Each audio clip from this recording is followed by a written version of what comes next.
The Malankara Face to Face.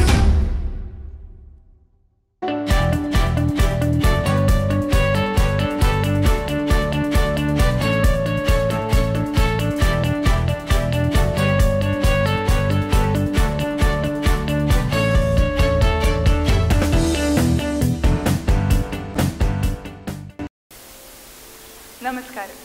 Martha Mariam media അവതരിപ്പിക്കുന്ന the Malankara face to face എന്ന ഈ മാധ്യമ സംവാദ പരിപാടിയിലേക്ക് ഏവർക്കും സ്വാഗതം.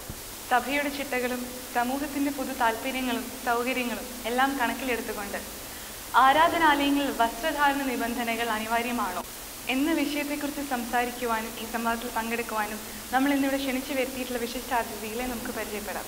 പ്രൊഫസർ ജോളി വർഗീസ്, തിരുവനന്തപുരം മാർ ഇവാനിയസ് കോളേജിലെ റിട്ടയർഡ് പ്രൊഫസറും ഇപ്പോൾ സെൻട്രൽ മിനിസ്ട്രി ഓഫ് കൾച്ചറിൻ്റെ subject expert for junior and senior fellowship for art and literature and academic council member of Rajiv Gandhi institute for developmental studies. പോരാത്തതിന് എഴുത്തുകാരിയും വിവിധ മേഖലകളിലും ശക്തമായി പ്രവർത്തിച്ചു വരുന്ന വനിതാരത്നം.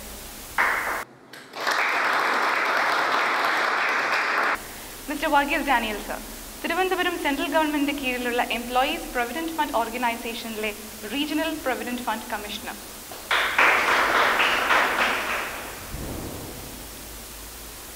Father Peter George, vicar of cent George orthodox church Aduthala and director of Mar Dionysius students ministry Nagercoil. Professor Jacob John, Pathanamthitta catholic കോളേജിലെ retired പ്രിൻസിപ്പളും orthodox സഭയുടെ വർക്കിംഗ് കമ്മിറ്റി മെമ്പറുമായി സേവനമനുഷ്ഠിച്ചിരുന്നു. മോഡി പറഞ്ഞു എക്സിക്യൂട്ടീവ് ഡ്രസ്സാണെന്നത്. എക്സിക്യൂട്ടീവ്നെസ് വേണം, പക്ഷേ നമ്മുടേതായ ഒരു വസ്ത്രവിധാരണ ശൈലിയുണ്ട്. ആ ശൈലിയിലേക്ക് വരുമ്പോഴാണ് നമ്മുടേതായ മനസ്സിനിണങ്ങിയതായ ഒരു വിശുദ്ധിയിലേക്ക് വരുന്നത്. വേറൊരാൾ നമുക്ക് നൽകിയത് നമ്മുടെ മണ്ടയിലേക്ക് അടിച്ചേൽപ്പിക്കാനുള്ള ഏത് മാർഗം ഉപയോഗിച്ചാലും അതിനെ നമ്മുടെ രക്തത്തിൽ അലിഞ്ഞിരിക്കുന്ന ആ ഭാരതീയമായ കൺസെപ്റ്റ് എതിർക്കും. അങ്ങനെ ഒരു എതിർപ്പ് ഉണ്ടാക്കിയെടുക്കേണ്ടത് ഭവനങ്ങളിലാണ്. ഭവനങ്ങളിൽ നിന്നാണ് ദേവാലയങ്ങളിലേക്ക് വരേണ്ടത്. ദേവാലയങ്ങളിൽ നിന്നാണ് മറ്റ് സമൂഹങ്ങളിലേക്ക് പോകേണ്ടത്. അങ്ങനെ ഒരു യാത്ര നടക്കുമ്പോൾ വിശുദ്ധിയായി തന്നെ കാണുവാനും അതിൽ വെള്ളം ചേർക്കപ്പെടാതിരിക്കുകയും ചെയ്യും എന്നുള്ളതാണ് എൻ്റെ ഒരു കൺസെപ്റ്റ്.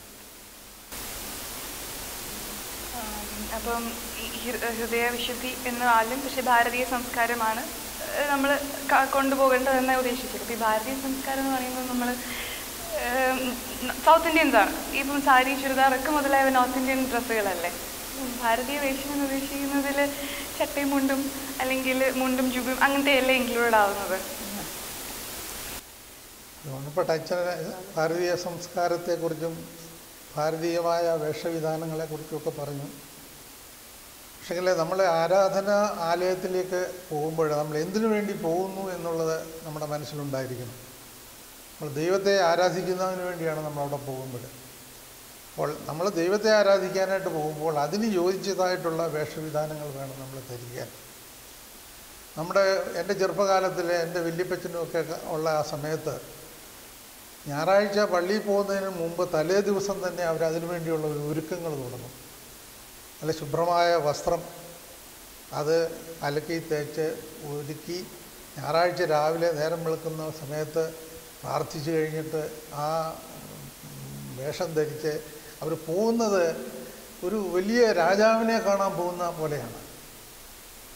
കാരണം അതിനുള്ള ഒരുക്കങ്ങൾ അല്ലാതെ ഈ സാധാരണ ഒരു സിനിമയ്ക്ക് പോകുന്നത് പോലെയോ അല്ലെങ്കിൽ എന്തെങ്കിലും ഒരു നാടകം കാണാൻ പോകുന്ന പോലെയുള്ള രീതിയിലല്ല അവർ പോയി. അതിനുവേണ്ടി ഒരുക്കത്തോടു കൂടി അതിനുവേണ്ടി പ്രത്യേകമായ വേഷവിധാനങ്ങളോടുകൂടി വിശുദ്ധിയോടുകൂടിയാണ് അവർ ദേവാലയങ്ങളിൽ പോയിക്കൊണ്ടിരുന്നത്. പക്ഷേങ്കിൽ ഇന്നത്തെ കാലത്ത് പള്ളിയിൽ പോകുന്നതെന്നൊരു കാഷ്വലായിട്ടുള്ള യാത്രയാണ്. ഞായറാഴ്ച രാവിലെ പള്ളിയിൽ പോകുന്നത് 7 മണിക്ക് വിശുദ്ധ കുർബാന തുടങ്ങും. 7 മണിക്ക് മുമ്പ് എങ്ങനെയും പോകണമെന്ന് കണ്ടുകൊണ്ട് 6:45 എഴുന്നേൽക്കുന്നു, എന്തെങ്കിലും കിട്ടുന്നത് കൊണ്ട് പോകുന്ന ആ ഒരു രീതിയാണ് കാണുന്നത്. അതുപോലെ തന്നെ ഇവിടെ ഏതു തരം വേഷം ധരിക്കണം അതിനെക്കുറിച്ച് നമുക്കൊരു ഒരു നിയമം ഉണ്ടാക്കാൻ ഒക്കുമോയെന്ന് എനിക്ക് തോന്നുന്നില്ല. പക്ഷെങ്കിൽ ആ ധരിക്കുന്ന ആൾ വിചാരിക്കണം ഞാൻ ഇന്നടത്ത് പോകുന്നു, മാന്യമായ രീതിയിൽ ഞാൻ വേഷവിധാനം ചെയ്യണം എന്നുള്ള ആ ഒരു ബോധ്യത്തോടു കൂടി നമ്മൾ വേഷം ധരിച്ചുകൊണ്ട് പള്ളിയിലേക്ക് പോകണമെന്നുള്ളതാണ് എൻ്റെ അഭിപ്രായം. ഈ ഇപ്പോഴത്തെ കാലത്ത് പലപ്പോഴും ഞാൻ എനിക്ക് പ്രയാസം തോന്നിയിട്ടുള്ളൊരു കാര്യമാണ് ഈ ജീൻസ് മാത്രമല്ല, ഒരു 25 പോക്കറ്റുള്ളൊരു പാൻറ്റും ടീഷർട്ടും, ടീഷർട്ടിലെ ഹാഫ് പാൻസ്, അതുപോലെ തന്നെ ഈ ടീഷർട്ടിൽ എഴുതിയേക്കുന്ന വാക്കുകൾ നമുക്കത് വായിച്ചു നോക്കിയാൽ അതിന് പല അർത്ഥങ്ങളുള്ള വാക്കുകളൊക്കെയാണ് വരുന്നത്. ഇതൊക്കെ ഒഴിവാക്കേണ്ടത് വളരെ അത്യാവശ്യമാണ്. ഇത് ഒഴിവാക്കണമെന്നുണ്ടെങ്കിൽ എങ്ങനെ ഒഴിവാക്കാമെന്നുള്ളതിനെക്കുറിച്ച് നമ്മൾ ചിന്തിക്കണം. ഇങ്ങനെ വേഷവിധാനം ധരിച്ചുകൊണ്ട് വരുന്ന ഒരാളവിടെ വരികയാണെങ്കിൽ അത് കാണുന്ന ആ പള്ളിയിലെ വൈദികനോ അല്ലെങ്കിൽ മുതിർന്ന ആളുകളോ അവനെ അതിനെപ്പറ്റി അതിൽ നിന്ന് പിന്തിരിപ്പിക്കാൻ ഒരു ശ്രമം ഇന്ന് കാലത്ത് നടക്കുന്നതായിട്ട് എനിക്ക് തോന്നുന്നില്ല. ഏതാനും വർഷങ്ങൾ, ഏതാണ്ട് 4 വർഷം മുമ്പാണെന്ന് തോന്നുന്നു, എറണാകുളം അങ്കമാലി ഈ സുറിയാനി കത്തോലിക്കരുടെ ആർച്ച് ബിഷപ്പിൻ്റെ അരമനയിൽ നിന്ന് ഇടവകകളിലേക്ക് ഒരു കൽപ്പന പോയി. ആ കൽപ്പനയ്ക്കകത്ത് ഈ വേഷവിധാനത്തെക്കുറിച്ചാണ് എഴുതിയിരുന്നത്. അതിനകത്ത് വളരെ മാന്യമായ രീതിയിലുള്ള വേഷവിധാനങ്ങൾ ധരിച്ചുകൊണ്ട് വേണം പള്ളിയിൽ വരാൻ എന്നുള്ളത് വളരെ നിർബന്ധമായിട്ട് നിഷ്കർഷിക്കുന്നതായി ഒരു കൽപ്പന അവിടെ പോയപ്പോൾ അതെല്ലാം ഈ പ്രാർത്ഥനാക്കൂട്ടം, പള്ളി മാത്രമല്ല വായിക്കുന്നത്, പ്രാർത്ഥനാക്കൂട്ടങ്ങളിൽ കൂടി വായിക്കത്തക്ക രീതിയിൽ അത് വായിക്കുകയും അത് നിഷ്കർഷിക്കുകയും ചെയ്തു. അതിൻ്റെ ഫലം അവിടെ ഉണ്ടായി എന്ന് ഞാൻ പിന്നീട് വായിക്കുകയുണ്ടായി. പെൺകുട്ടികൾക്ക് പള്ളിയിൽ സ്കാർഫ് മസ്റ്റാണ്. അതുപോലെ റൂൾസ് ഒക്കെ ഇട്ടാൽ അത് എത്ര വരെ അതൊക്കെ ആക്റ്റീവ് ആകും? അല്ലെങ്കിൽ അത് ഈവൻ പെൺകുട്ടികൾക്കൊക്കെ സ്കാർഫ് മസ്റ്റ് അല്ലേ പള്ളിയിൽ വരുമ്പോൾ? പക്ഷെ ആൺകുട്ടികൾക്ക് വേറെ അങ്ങനെ നിർദ്ദേശങ്ങളൊന്നും അല്ല. അത് വേദത്തിനകത്ത് പെൺകുട്ടികൾ തലമറയ്ക്കണോ മനസ്സിലസം മറയ്ക്കണോ പറഞ്ഞിരിക്കുന്നതുകൊണ്ടാണ് നമ്മളത് ചെയ്യുന്നത്. ഇപ്പം ഇവിടെ പറഞ്ഞാൽ 1-2 കാര്യങ്ങളിൽ ഞാൻ ആദ്യം പറഞ്ഞ അതേ പോയിന്റ് തന്നെ ഞാൻ ഇപ്പോഴും നിൽക്കുന്നു. കാരണം വസ്ത്രം ധരിക്കുന്നത് നമ്മൾ എവിടെ പോകുന്നു, എന്തിനു പോകുന്നു, നമ്മളുടെ പ്രായം, നമ്മുടെ ശരീരഘടന, ഇത് കണക്കിലെടുത്ത് നമ്മൾ വസ്ത്രം സെലക്ട് ചെയ്ത് ധരിച്ചെങ്കിൽ മാത്രമേ അത് ഭംഗിയാകുകയുള്ളൂ. അല്ലാതെ മറ്റൊരാൾ ധരിച്ചത് ഞാൻ ധരിച്ചാൽ അത് എൻ്റെ ശരീരത്തിന് ചേരില്ല. അത് സ്വയം തീരുമാനിക്കാനുള്ള ഒരു കഴിവ് നമുക്കുണ്ടായിരിക്കണം. പിന്നെ ഇപ്പം നമ്മൾ ഉപദേശിക്കുക എന്ന് പറഞ്ഞു, ഇപ്പം ദേവാലയത്തിൽ കണ്ടു ഇങ്ങനെ ഒരാളിനെ വിളിച്ച് പറഞ്ഞാൽ, കോളേജ് ക്ലാസ്സിലുള്ള അനുഭവത്തിൽ നിന്ന് എനിക്കറിയാം, ഉപദേശം കൊടുക്കുന്നതും ശാസന കൊടുക്കുന്നതും യുവതലമുറ അംഗീകരിക്കുന്നില്ല. യുവതലമുറ അംഗീകരിക്കുന്നില്ലെന്ന് മാത്രമല്ല, നമ്മളവരെ ശാസിച്ചാൽ അവർ വീട്ടിൽ ചെന്ന് പറഞ്ഞാൽ അവരുടെ മാതാപിതാക്കൾ വരെ വന്ന് നമ്മളെ ഫയർ ചെയ്യും. അങ്ങനത്തെ അനുഭവങ്ങളുണ്ടായിട്ടുണ്ട്. പിന്നെ രണ്ടാമതൊരു കാര്യം, യൂറോപ്യൻ വസ്ത്രധാരണ രീതിയെ അനുകരിച്ചു എന്ന് പറഞ്ഞത് നമ്മുടെ പൊതു ജീവിതത്തിലും പൊതുമേഖലകളിലുമൊക്കെ അത് ശരിയാണ്. പക്ഷേ യൂറോപ്യൻസ് ഇന്ന് പോലും സൺഡേ ബെസ്റ്റ് ഡ്രസ്സുമുണ്ട്. അവരാരും പള്ളിയിൽ ദേവാലയത്തിൽ ജീൻസും ടോപ്പും ടീഷർട്ടും ഇട്ട് പോകില്ല. അതിനവർക്ക് പ്രത്യേക കോട്ടൺ ജാക്കറ്റും ഉണ്ട്, അതേ ഇടത്തുള്ളൂ. സ്ത്രീകൾ ഇടുന്ന ഡ്രസ്സും അങ്ങനത്തെയാണ്. അവരാരും തന്നെ കാഷ്വൽ ഡ്രസ്സ് ധരിച്ച് ദേവാലയത്തിൽ പോകത്തില്ല. ഒരു ഒഫീഷ്യൽ ഫംഗ്ഷൻ ആണെങ്കിൽ അവർക്ക് അതിനുള്ള സൂട്ടുണ്ട്, മോർണിംഗ് ഡ്രസ്സുണ്ട്, ഈവനിങ് ഡ്രസ്സുണ്ട്. ഒന്നും വേണ്ട. നമ്മുടെ കേരളത്തിൽ അങ്ങ് പ്രാവർത്തികമായിട്ട് അങ്ങ് ഒരു പടർന്ന് പന്തലിച്ചൊരു സംഗതിയാണല്ലോ ഈ നൈറ്റ് ഡ്രസ്സ്, അല്ല ഹൗസ് കോട്ട് എന്ന് പറഞ്ഞ സംഗതി. അത് രാത്രിയിൽ ഉപയോഗിക്കാനുള്ളതാണ്. അതിട്ടുകൊണ്ട് പകൽ റോഡിലും ബസ്സിലും ഒക്കെ നടക്കുന്ന ഒരു രീതി ഇവിടെ മാത്രമേ ഉള്ളൂ. യൂറോപ്യൻസ് നിശാവസ്ത്രം ഉപയോഗിച്ചാൽ ഒരൊറ്റ വ്യക്തി പോലും രാവിലത്തെ ബ്രേക്ക്ഫാസ്റ്റ് ടേബിളിലേക്ക് അത് ധരിച്ചുകൊണ്ട് വരില്ല. അവർ ഡ്രസ്സ് മാറി കുളിച്ച് മോർണിംഗ് ഡ്രസ്സിനുള്ള ഡ്രസ്സ് ധരിച്ചിട്ടല്ലാതെ അവർ ഭക്ഷണം കഴിക്കാൻ വരത്തില്ല. അത് വളരെ ഇൻഡീസൻ്റാണ് അതിട്ടുകൊണ്ട് റൂമിന് പുറത്ത് വരുന്നത്. അപ്പം നമ്മുടെ അറിവുകേടായിരിക്കും. വിദേശത്തുനിന്ന് വരുന്ന ആരെങ്കിലും എന്തെങ്കിലും കൊണ്ടുവന്നു, അത് എപ്പോൾ ധരിക്കണം, എങ്ങനെ ധരിക്കണമെന്ന് അറിയാൻ മേലാതെ എടുത്ത് ഉപയോഗിച്ചുകൊണ്ടായിരിക്കും ഇതിങ്ങനെ പോപ്പുലറായത്. അതുപോലെ തന്നെയാണ് ദേവാലയത്തിന് കൊടുക്കേണ്ട സ്ഥാനം, അതിന് കൊടുക്കേണ്ട സ്റ്റേറ്റസ്, മഹത്വം എന്ന് മനസ്സിലാക്കാതെ കണ്ടിക്കേണ്ടത് എന്തെങ്കിലും ഇട്ടുകൊണ്ട് പോവുക. നമ്മൾ നേരത്തെ പറഞ്ഞ പോലെ ഹിന്ദുക്കളാണെങ്കിൽ രാവിലെ കുളിച്ചിട്ടല്ലാതെ അവർ അമ്പലത്തിൽ പോകില്ല. വേറൊരു ഫംഗ്ഷന് ഉപയോഗിച്ച വസ്ത്രം അമ്പലത്തിൽ പോകാൻ അവർ ഉപയോഗിക്കില്ല, അതവർ മാറ്റിവെക്കും. മരിച്ച വീട്ടിൽ ഉപയോഗിച്ചത് നമ്മളങ്ങനെയൊന്നുമല്ല. 3-4 പ്രാവശ്യം കൊടുത്ത സാരി അവിടെ ഇട്ടിട്ട് രാവിലെ പോകുമ്പോൾ അത് എടുത്തെടുത്തുണ്ടാകും. ഇന്നലെ സ്കൂളിൽ പോയതാ, ട്യൂഷന് പോയതാ, സ്പോർട്സിന് പോയതാ, രാവിലെ അത് എടുത്തിട്ടുണ്ട്. പള്ളിയിൽ പോകും, സൺഡേ സ്കൂളിൽ പോകും. അല്ലാതെ അതിനു വേണ്ടി അലക്കി തെച്ച ഒരു പുതിയ വസ്ത്രം ഫ്രഷായിട്ട് ധരിച്ചു പോകണം എന്ന് ഒരു നിഷ്കർഷ വീട്ടിൽ ആരും ഇപ്പോൾ കൊടുക്കുന്നില്ല. അതുകൊണ്ടാണ് കുട്ടികൾ അങ്ങനെ ചെയ്യുന്നത്, പ്രായമുള്ളവരും അങ്ങനെ ചെയ്യുന്നത്. അപ്പോൾ നമുക്ക് ഒരാളോട് ഇന്ന വസ്ത്രം നിങ്ങൾ ധരിക്കണമെന്ന് പറയാൻ പറ്റില്ല, ഇന്ന നിറം ഉപയോഗിക്കണമെന്ന് പറയാൻ പറ്റില്ല, ഇന്നതുപോലെ വേണമെന്ന് പറയാൻ പറ്റില്ല. പക്ഷെ ഒരു ബോധവൽക്കരണം കൊടുക്കാൻ സാധിക്കും. നമ്മളുടെ ആചാരവും നമ്മളുടെ ദേവാലയത്തിന് നമ്മൾ കൊടുക്കുന്ന പ്രാധാന്യം അനുസരിച്ച് നമ്മളൊന്ന് വിലയിരുത്തേണ്ടായോ എന്ന് ചോദിക്കാൻ പറ്റും. പക്ഷെ ഉപദേശിക്കാൻ പറ്റുമെന്ന് എനിക്ക് തോന്നുന്നില്ല, സ്വീകരിക്കുമെന്ന് തോന്നുന്നില്ല. എൻ്റെ പേര് ഡാനിയൽ. ഞാൻ ശ്രീകാര്യം പള്ളിയിൽ മെമ്പറാണ്. ഇവിടെ പറഞ്ഞ കാര്യങ്ങളോടൊക്കെ വളരെ യോജിപ്പുണ്ട്. കാരണം നമ്മുടെ ആരാധനാലയത്തിൽ ഒരു സഭ്യമായ വേഷ സംവിധാനം തീർച്ചയായിട്ടും വേണമെന്നുള്ള ചിന്താഗതിക്കാരനാണ് ഞാൻ. വളരെ പരിശുദ്ധവും, നമ്മൾ ആരാധനയ്ക്ക് എന്ന് പറയുന്നത് സർവശക്തനായ ദൈവത്തിൻ്റെ മുൻപിൽ നമ്മൾ പ്രാർത്ഥിക്കുന്നതിന് വേണ്ടി പോകുന്ന ഒരിടമാണ്. അവിടെ ഫാഷൻ പരേഡ് കാണിച്ച് അടുത്ത് നിൽക്കുന്നവൻ്റെ പ്രാർത്ഥന മുടക്കുന്ന ഒരു ചുറ്റുപാടിലേക്ക് വരുന്നത് യോജ്യമാണോ എന്ന് തോന്നില്ല. സഭ്യമായ വേഷം എന്ന് ഉദ്ദേശിക്കുന്നത് കാരണം നമ്മളെ പ്രത്യേകിച്ച് വേറൊരാൾ കൂടുതൽ ശ്രദ്ധിക്കാൻ പാടില്ല. ഞാൻ ഒരു ജീൻസ് ഇട്ട് അല്ലെങ്കിൽ ഒരു ടീഷർട്ട് ഇട്ടിട്ട് എൻ്റെ 6 പാക്കും ഒക്കെ കാണിച്ചങ്ങ് ചെല്ലുമ്പോൾ അടുത്ത് നിൽക്കുന്ന സൈഡിൽ നിൽക്കുന്ന പെൺകുട്ടിയുടെ ആകർഷണം എൻ്റെ ഭാഗത്തേക്കായിരിക്കും. അപ്പോൾ വളരെ ആദരവോടുകൂടി നമ്മൾ ദേവാലയത്തിൽ പ്രാർത്ഥിക്കാൻ വരുമ്പോൾ നമ്മുടെ ശ്രദ്ധ പരിപൂർണമായിട്ട് മാറിപ്പോകും. അതേപോലെ തന്നെ എതിർ സൈഡിൽ നിൽക്കുന്ന വ്യക്തികളും. അപ്പോൾ അതിന് മാന്യമായ ഒരു ഡ്രസ് കോഡ് തീർച്ചയായിട്ടും ആരാധനാലയത്തിൽ വേണം എന്നുള്ള ഒരു അഭിപ്രായമാണ് എനിക്കുള്ളത്. ഇതര സമുദായത്തിൽപ്പെട്ട ആളുകളെ പറ്റി സൂചിപ്പിച്ചു. മുസ്ലിം സമുദായത്തെ പിന്നെ നമുക്ക് എടുക്കാം. ഞാൻ ഈ പാളയം മസ്ജിദ് പള്ളിയിൽ പ്രാർത്ഥനയ്ക്ക് പോയിട്ടുണ്ട് എൻ്റെ സുഹൃത്തിൻ്റെ കൂടെ. അവിടെ ചെല്ലുമ്പോൾ എല്ലാവരും ഒരേ ഡ്രസ് കോഡ്, ഒരാളും ഒരു കളർ ഇട്ടിട്ട് അവിടെ വരുന്നില്ല. എല്ലാവരും ഒരേമാതിരി കുമ്പിട്ട് പ്രാർത്ഥിക്കുന്നു. അടുത്ത് നിൽക്കുന്ന വ്യക്തി ആരാണെന്ന് പോലും അടുത്ത് നിൽക്കുന്ന വ്യക്തിക്ക് അറിയില്ല. അവൻ്റെ പരിപൂർണമായ ശ്രദ്ധ അവൻ്റെ ദൈവത്തിൻ്റെ മുൻപിൽ മാത്രമാണ്. അങ്ങനെ നല്ലൊരു കോൺസെൻട്രേഷൻ, ദൈവികമായ ഒരു കോൺസെൻട്രേഷൻ, ദൈവത്തോട് പ്രാർത്ഥിക്കുന്ന ഒരു മനസ്സ് ഉണ്ടാകണമെങ്കിൽ തീർച്ചയായിട്ടും നമ്മളെല്ലാവരും അടുത്ത് നിൽക്കുന്നവരും അപ്പുറത്ത് നിൽക്കുന്നവരും എല്ലാം ഒരേ ഡ്രസ് കോഡ് ആണെങ്കിൽ നമ്മുടെ ശ്രദ്ധ അങ്ങോട്ട് മാറുകയില്ല. പിന്നെ സമ്പാദ്യങ്ങളും അല്ലെങ്കിൽ ഞാൻ വലിയ ആളാണ്, എൻ്റെ ഈഗോയിസം കാണിക്കാനുള്ള ചുറ്റുപാട് സാധാരണ ആരാധനത്തിൽ പള്ളികളൊക്കെ കാണാറുണ്ട്. കാരണം നല്ല ഡയമണ്ട് നെക്ലസും അടിപൊളി കാഞ്ചീപുരം സാരിയും ഒക്കെ ഉടുത്തുകൊണ്ട് വരുമ്പം ബാക്കിയുള്ളവർ കാണണമല്ലോ. അപ്പോൾ അത് കാണിക്കാൻ വേണ്ടി വരികയാണെങ്കിൽ ബാക്കിയുള്ള ആരാധനയ്ക്ക് വരുന്ന ആളുകളുടെ ശ്രദ്ധ തീർച്ചയായിട്ടും അങ്ങോട്ട് മാറുന്നതിനിടയുണ്ട്. അതുകൊണ്ട് എൻ്റെ അഭിപ്രായത്തിൽ വെള്ളവസ്ത്രം ആണ് ഏറ്റവും ഉചിതം. അതിന് നമുക്ക് ഇൻസിസ്റ്റ് ചെയ്യാൻ പറ്റുമെന്ന് തോന്നുന്നില്ല. ബൈബിൾ തന്നെ പറയുന്നുണ്ട്, വെള്ളയാണ്, സർവശക്തനായ ദൈവം തമ്പുരാൻ്റെ മുടി വരെ വെള്ളയാണ്, അദ്ദേഹം ഇരിക്കുന്ന ഇരിപ്പിടം വെള്ളയാണ്. വെളിപാട് പുസ്തകം 21 പറയുന്നുണ്ട് ദൈവത്തിൻ്റെ സിംഹാസനം വെള്ള നിറമാണെന്ന്. അപ്പോൾ വെള്ളയോടൊരു പ്രതിപത്തി പ്രത്യേകിച്ച് ക്രിസ്ത്യാനികൾക്കുണ്ട്, യാതൊരു സംശയവുമില്ല.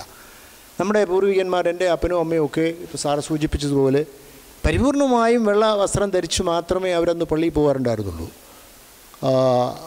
കച്ചമുറിയും ചട്ടയും നേരിതുമൊക്കെ ഉടുത്ത് ശരീരഭാഗങ്ങളൊക്കെ മറച്ച് ആർക്കും ഒരു വിധത്തിലും അട്രാക്ഷൻ അല്ലെങ്കിൽ അറ്റൻഷൻ കൊടുക്കാത്ത രീതിയിലുള്ള വേഷവിധാനമായിരുന്നു. അടുത്തിടെ ഒരു യൂറോപ്യൻ ലേഡി എൻ്റെ അടുത്ത് ചോദിക്കുകയുണ്ടായി, നിങ്ങളുടെ നാട്ടിൽ 8, 9, 10 മീറ്റർ വലിയ നീളത്തിൽ സാരിയൊക്കെ ദേഹം മുഴുവൻ ചുറ്റുന്നുണ്ടല്ലോ, പക്ഷേ പ്രധാന ഭാഗങ്ങളൊക്കെ പുറത്ത് കാണാമല്ലോ എന്ന്. വളരെ ശരിയാണ്. നമ്മുടെ സമൂഹത്തിലേക്ക് ഇറങ്ങി കഴിഞ്ഞു കഴിഞ്ഞാൽ ഇവർ വാരി ചുറ്റുന്നുണ്ട്. പക്ഷേ പള്ളിയിൽ തന്നെയും ഈ പല പ്രാവശ്യവും നമ്മൾ ശ്രദ്ധിക്കാറുണ്ട്, നമ്മൾ അറിയാതെ ശ്രദ്ധിച്ചു പോകും ഇവരുടെ നിൽപ്പും ആ വേഷവിധാനമൊക്കെ കാണുമ്പോൾ. അപ്പോൾ ആ വേഷവിധാനം എനിക്ക് ഇതിന് നമ്മുടെ ദേവാലയത്തിൽ യോജിച്ചതാണെന്ന് എനിക്ക് തോന്നുന്നില്ല. എൻ്റെ പേര് ലൂക്കോസ് എന്നാണ്, ബൈ ലൂക്കോസ്. ഞാൻ സഭാ കൗൺസിൽ മെമ്പറായിരുന്നു, തിരുവനന്തപുരം ഭദ്രാസന കൗൺസിൽ മെമ്പറായിരുന്നു. ഇപ്പോൾ കുമാരപുരം സെൻറ്റ് തോമസ് ഓർത്തഡോക്സ് പള്ളിയുടെ ട്രസ്റ്റിയായിട്ട് വർക്ക് ചെയ്യുന്നു. നമ്മളിവിടെ ദേവാലയങ്ങളിൽ ആരാധനയ്ക്ക് വരുമ്പോഴുള്ള ഡ്രസ് കോഡിനെ പറ്റിയാണ് കൂടുതലായിട്ടും സംസാരിച്ചത്. ദേവാലയത്തിൻ്റെ ആരാധന കഴിഞ്ഞ് ഇറങ്ങി വരുന്ന സമയത്ത് ലോകത്തില്ലാത്ത അല്ലെങ്കിൽ നമ്മൾ കണ്ടിട്ടില്ലാത്ത കളറുകൾ കാണണമെങ്കിൽ ആ പള്ളിയുടെ മുൻവശത്തൊന്ന് ശ്രദ്ധിച്ചാൽ മതി. അതിനൊരു ഏകീകരണം വേണം എന്നുള്ളതൊരു വാസ്തവം തന്നെയാണ്. പക്ഷേ പാരമ്പര്യത്തിലോട്ട് നമ്മൾ നോക്കുമ്പോഴേ പണ്ട് നമുക്കൊരു കാര്യം നമുക്ക് മനസ്സിലാവും. ദൈവാലയത്തിൽ മാത്രമല്ല ക്രിസ്ത്യാനി. ഒരു ക്രിസ്ത്യാനി ദൈവാലയത്തിലും വീടിലും പൊതുരംഗത്തും മാർക്കറ്റിലും എവിടെയും ക്രിസ്ത്യാനി തന്നെയാണ്. പണ്ട് കാലത്ത് ഒരു ക്രിസ്ത്യാനിയെ, ഒരു സ്ത്രീയെ ഒറ്റ നോട്ടത്തിൽ കണ്ടാൽ ഇവളൊരു ക്രിസ്ത്യാനിയാണ്, ഈ അമ്മച്ചി ക്രിസ്ത്യാനിയാണ് എന്ന് തിരിച്ചറിയാമായിരുന്നു. പക്ഷേ ഇന്ന് ഒരൊറ്റ ക്രിസ്ത്യാനിയെപ്പോലും, ക്രിസ്ത്യാനി സ്ത്രീകളെയോ ആണുങ്ങളെ പോലും കണ്ടാൽ ഒറ്റ നോട്ടത്തിൽ വേഷവിധാനത്തിലാവട്ടെ, രൂപത്തിലാവട്ടെ, ഭാവത്തിലാവട്ടെ, നെറ്റിയിൽ പൊട്ടും തൊട്ട് മറ്റ് അഗ്ലി വേഷവും ധരിച്ച് നടക്കുന്ന ഒരു വിധാനമാണ്, ഒരു സ്വഭാവമാണ് ഇന്ന് നമ്മുടെ ക്രിസ്ത്യാനി, വിശേഷിച്ച് ഓർത്തഡോക്സ് ക്രിസ്ത്യാനി പെണ്ണുങ്ങളെ പല സ്ഥലത്തും കുട്ടികളെ ഉൾപ്പെടെ നമ്മൾ കാണുന്നത്. ഒരു ഏകദേശം ഒരു ലൈറ്റ് ഇത് ഡ്രസ്സ് ധരിക്കാനുള്ള ഒരു സംവിധാനം ക്രമേണ നമുക്ക് കൊണ്ടുവരേണ്ടിയിരിക്കുന്നു. അതിൻ്റെ കാലം അതിക്രമിച്ചിരിക്കുന്നു എന്നാണ് എനിക്ക് അതിനെപ്പറ്റി പറയാനുള്ളത്. ലൂക്കോസ് സാറിനോട് ഞാനൊരു ചോദ്യം ചോദിക്കാൻ ആഗ്രഹിക്കുകയാണ്. ലൂക്കോസ് സാറിൻ്റെ പിതാവ് അല്ലെങ്കിൽ വലിയപ്പച്ചൻ മുണ്ടും ഒരു വൈറ്റ് ഷർട്ടും അല്ലെങ്കിൽ അന്നത്തെ ജുബായോ എന്തെങ്കിലും ആയിക്കോ, കമ്മീസ് എന്തെങ്കിലും ഇട്ട് പുറത്തൊരു തോർത്തും ഇട്ടുകൊണ്ടാണ് അന്നത്തെ കാലത്ത് ഏറ്റവും ആഢ്യത്വമായ പരിപാടിക്ക് പോയിക്കൊണ്ടിരുന്നത്. ആ വസ്ത്രവിധാനം ഇപ്പോൾ സഭയുടെ നിയമങ്ങളിലൂടെ, ഭരണഘടനാ ഭേദഗതിയിലൂടെയോ ലൂക്കോസ് സാറിനോട് അത് ധരിക്കാൻ പറഞ്ഞാൽ ലൂക്കോസ് സാറിന് എത്രമാത്രം ആ വസ്ത്രവിധാനം സ്വീകാര്യമാണ്? ആ പഴയതിലോട്ട്, പാരമ്പര്യത്തിലോട്ട് നമുക്ക് പോകാൻ സാധ്യമല്ല. ഇന്ന് സ്ത്രീകളെ സംബന്ധിച്ച് ചട്ടയും മുണ്ടും നേരിയതും ധരിച്ചും കൊണ്ട് അവർക്ക് വെളിയിൽ പോകാൻ സാധ്യമല്ല, അവർ പോകില്ല. ആകെപ്പാടെ ഇപ്പോൾ തിരുവനന്തപുരത്ത് ഞങ്ങളെ ചട്ടയും മുണ്ടും നേരിയതും ധരിച്ചത് കഴിഞ്ഞ ന്യൂ ഇയർ എന്ന ക്രിസ്മസ് ആഘോഷത്തിന് അവരുടെ ഒരു ഇതുണ്ടല്ലോ, അത് ആ ഒരു പരിപാടി നടത്തിയപ്പോൾ ഞങ്ങൾ കണ്ടതല്ലാതെ തിരുവനന്തപുരത്ത് ഒറ്റ ക്രിസ്ത്യാനി സ്ത്രീകളെ ആ വേഷത്തിൽ നമുക്ക് കാണുവാൻ സാധ്യമല്ല. ഉത്തരവുണ്ട്, അത് സാധിക്കത്തില്ല. കാരണം അന്ന് ചെയ്തതുപോലെ ഇന്ന് മിയർ കോപ്പിങ് നടക്കത്തില്ല. അപ്പം ഇന്ന് ഉദാഹരണം പറഞ്ഞാൽ, ഞങ്ങൾ സെമിനാരിൽ പഠിക്കുമ്പോൾ ബ്രദേഴ്സ് ആയിരിക്കുന്ന ഞങ്ങൾ ഒരു കാലത്ത് ഞങ്ങൾ ജുബ്ബ ഉപയോഗിച്ചിരുന്നു. കുപ്പായം കിട്ടുന്നതിന് മുമ്പ് ഞങ്ങൾ ജുബ്ബ ഉപയോഗിച്ചിരുന്നു. ആ ജുബ്ബ ലൈറ്റ് കളറായിരുന്നു. പക്ഷേ ആ ജുബ്ബയ്ക്ക് ഇന്ന് വളരെയേറെ സ്വാധീനമുണ്ട്. ഇന്ന് അതൊരു ട്രെൻഡായി തന്നെ മാറിയിരിക്കുന്നു. വളരെ ഡീസൻ്റ് എന്ന് പറയുന്നത് പോലെ ജനത്തിന് എല്ലാവർക്കും സ്വീകാര്യമായ നല്ല ഒരു വേഷവിധാനത്തിൽ നമുക്ക് കൊടുക്കാനായിട്ട് സാധിക്കണം. ഇപ്പം നമ്മുടെ യുവത്തിനെ എടുത്തു കഴിഞ്ഞാൽ അവർ ടീഷർട്ട് ഇടുന്നവരുണ്ട്, ജീൻസ് ഇടുന്നവരുണ്ട്, ജുബ്ബ ഇടുന്നവരുണ്ട്, ഷർട്ട് ഇടുന്നവരുണ്ട്, എക്സിക്യൂട്ടീവ് സ്റ്റൈലിൽ പോകുന്നവരെല്ലാം ഉണ്ട്. ഇത് ഓരോരുത്തരും ഓരോ സാധനം എങ്ങനെയാണ് സെലക്ട് ചെയ്യുന്നത്?